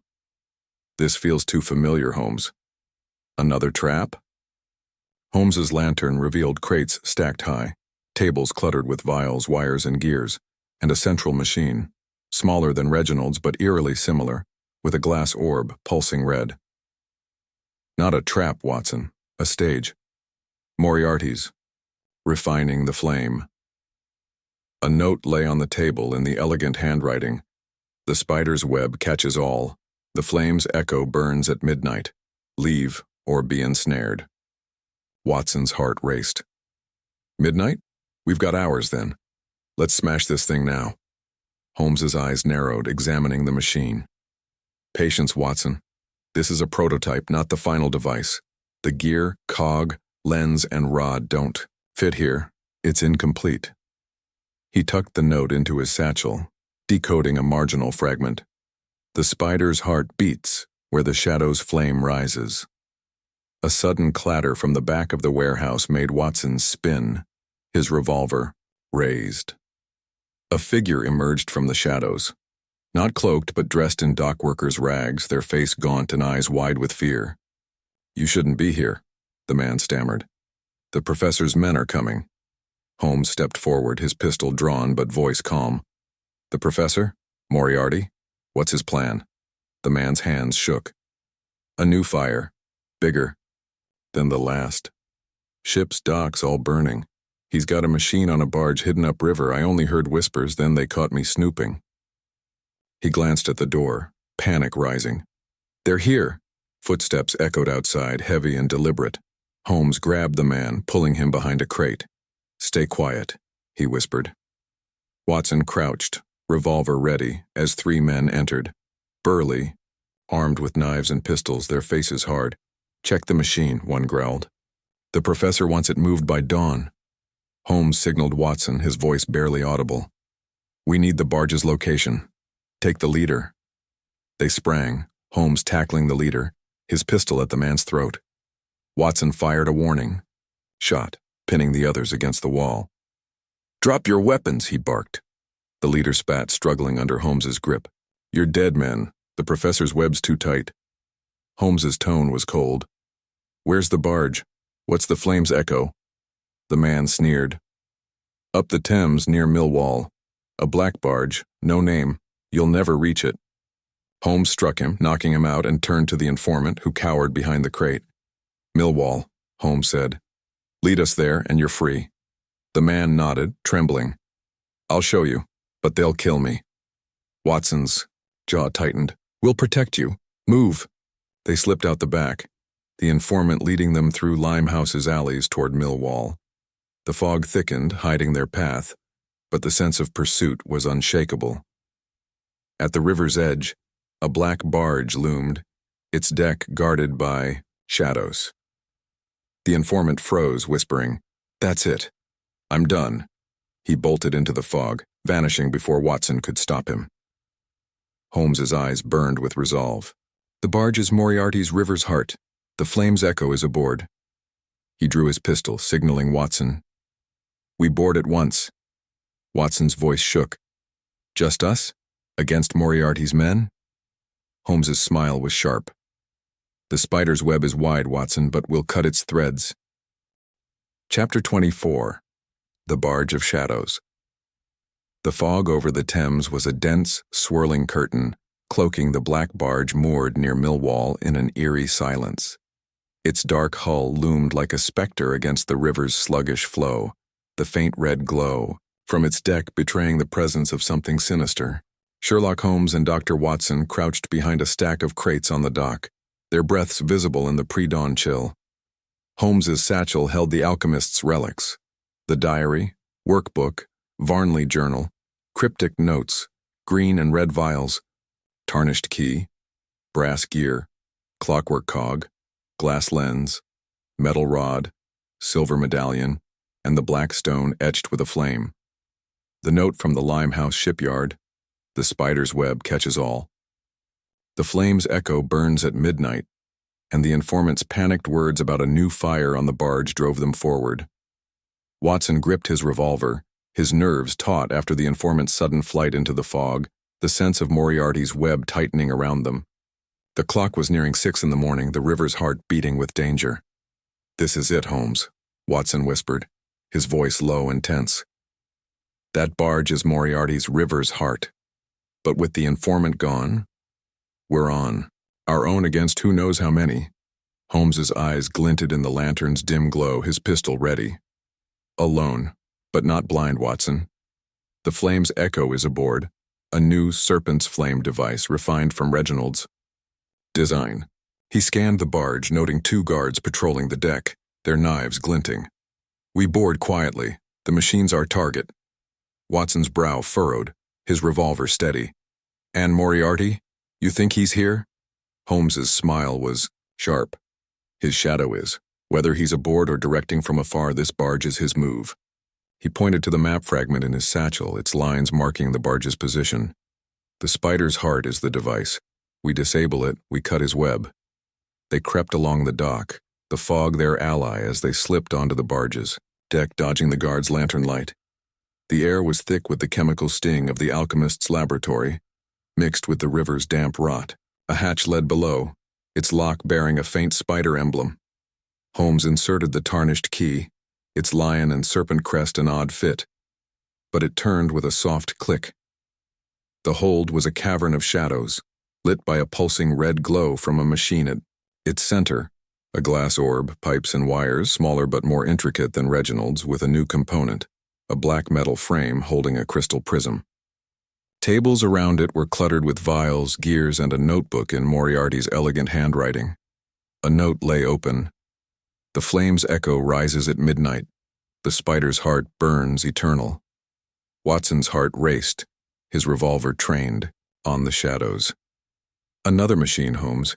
It's ready to go off tonight. Holmes knelt by the device, his lantern revealing the prism's role. The prism replaces the lens, focusing the flame's energy more precisely. The green and red vials fuel it, but this is stable, designed for a targeted strike. He examined the notebook, decoding a marginal fragment. The spider's flame burns where the city's heart lies. Watson's eyes widened. The city's heart? Westminster? St. Paul's? Holmes's gaze darkened. Possibly. Moriarty's aim is power, not chaos. A strike at a key target, Parliament perhaps, would paralyze London. He tucked the notebook into his satchel, his fingers tracing the machine's wires. We removed the prism and vials to disable it. A sudden creak from the deck above made Watson spin, his revolver raised. "They're coming," he whispered. Footsteps echoed, followed by a low voice. "Check the hold, the professor's orders." Holmes doused the lantern, plunging the hold into near darkness, the machine's red glow their only light. "Hide," he hissed, pulling Watson behind a crate. 3 men descended, 2 guards and a third, taller, in a fine coat, his face obscured by a scarf. His voice was smooth, chillingly familiar. "The device is secure?" the man asked, inspecting the machine. "The professor expects no errors." One guard nodded. "Set for midnight, sir. The barge moves upriver at dusk." Holmes's eyes narrowed, recognizing the voice, not Moriarty, but a lieutenant, perhaps Colonel Moran, Moriarty's known enforcer. He signaled Watson, his voice barely audible. "The prism, now." Watson crept forward, his hands shaking as he reached for the prism. The guards turned, spotting him. "Intruders," one shouted, drawing a knife. Watson fired, the shot grazing. A guard's arm and chaos erupted. Holmes sprang, tackling the second guard, his pistol at the man's throat. "Where's Moriarty?" he demanded. The coated man, Moran, laughed, drawing a pistol. "You're too late, Holmes. The spider's web holds fast." He fired, the bullet splintering a crate near Watson. Watson yanked the prism free, the machine's hum faltering. "Got it!" he shouted, dodging another shot. Holmes knocked out his guard, grabbing Watson and pulling him toward the hatch. "Run!" They scrambled onto the deck, Moran's shots echoing behind them. The fog swallowed their escape as they leaped to the dock, the barge's guards shouting in pursuit. Watson panted, clutching the prism. "We stopped it, Holmes, but Moran's alive and Moriarty's still out there." Holmes's face was grim, his satchel heavier with the prism and notebook. "We've cut one thread, Watson. The barge was a piece of Moriarty's plan, but the spider's heart is larger." He decoded another fragment from the notebook. "The flame's echo waits where the shadow reigns." Watson's voice shook. "Another target? Holmes? We can't keep chasing shadows." Holmes's smile was sharp. "Shadows cast light, Watson. The notebook will reveal Moriarty's next move." We returned to Baker Street, analyze the prism, and hunt the spider.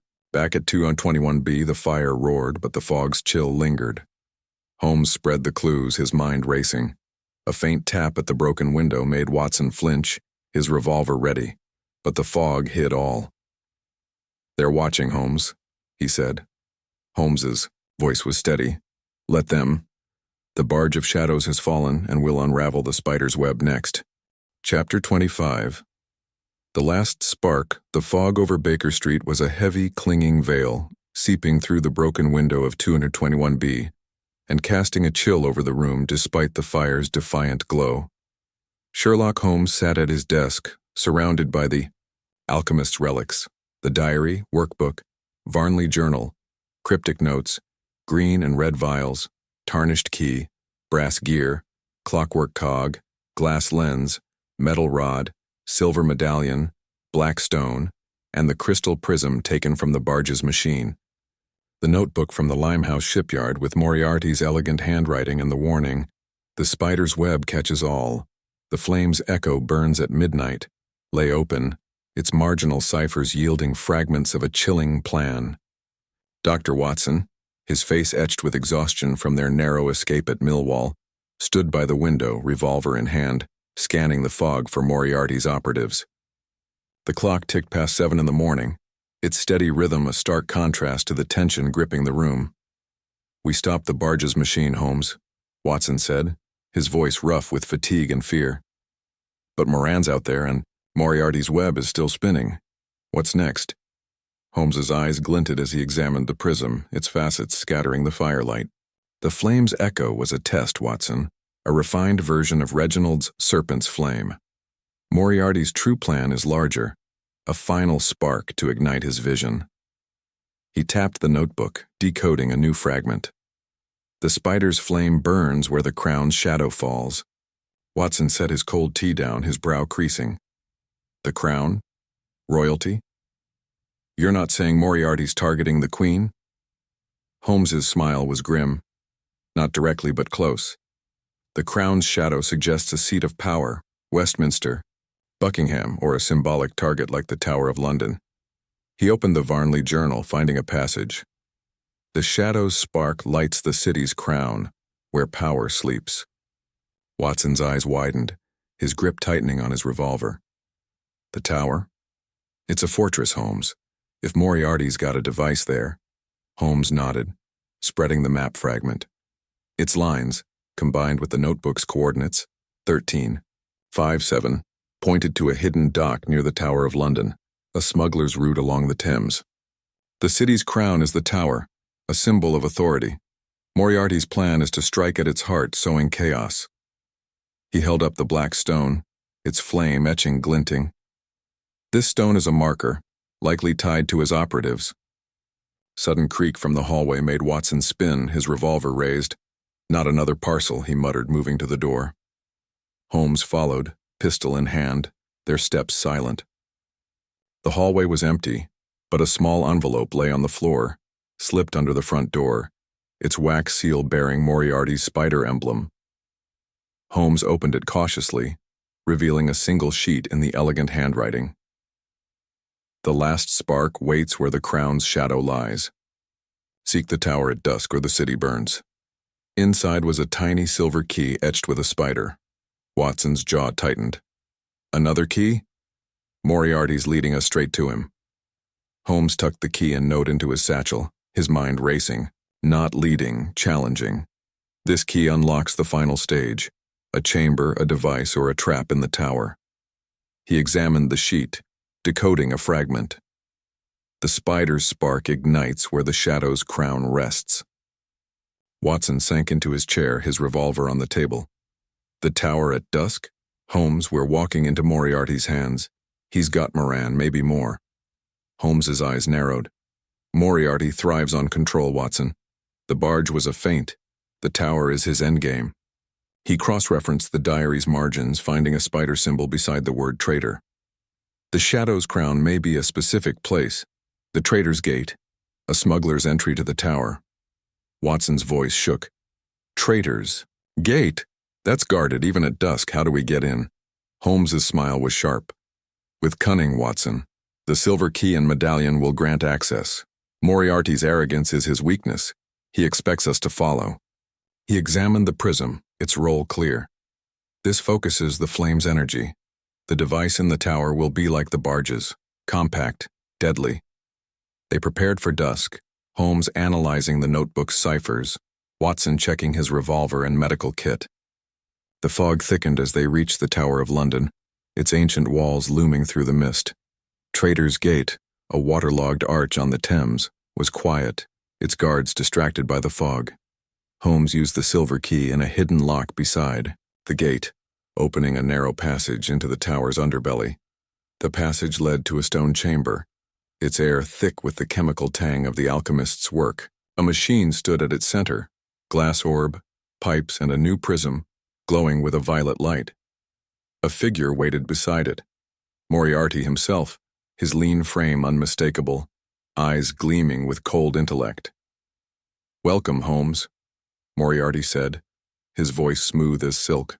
"The last spark is mine. The serpent's flame was a crude tool. This is precision, a strike to cripple London's heart." Holmes drew his pistol, his tone icy.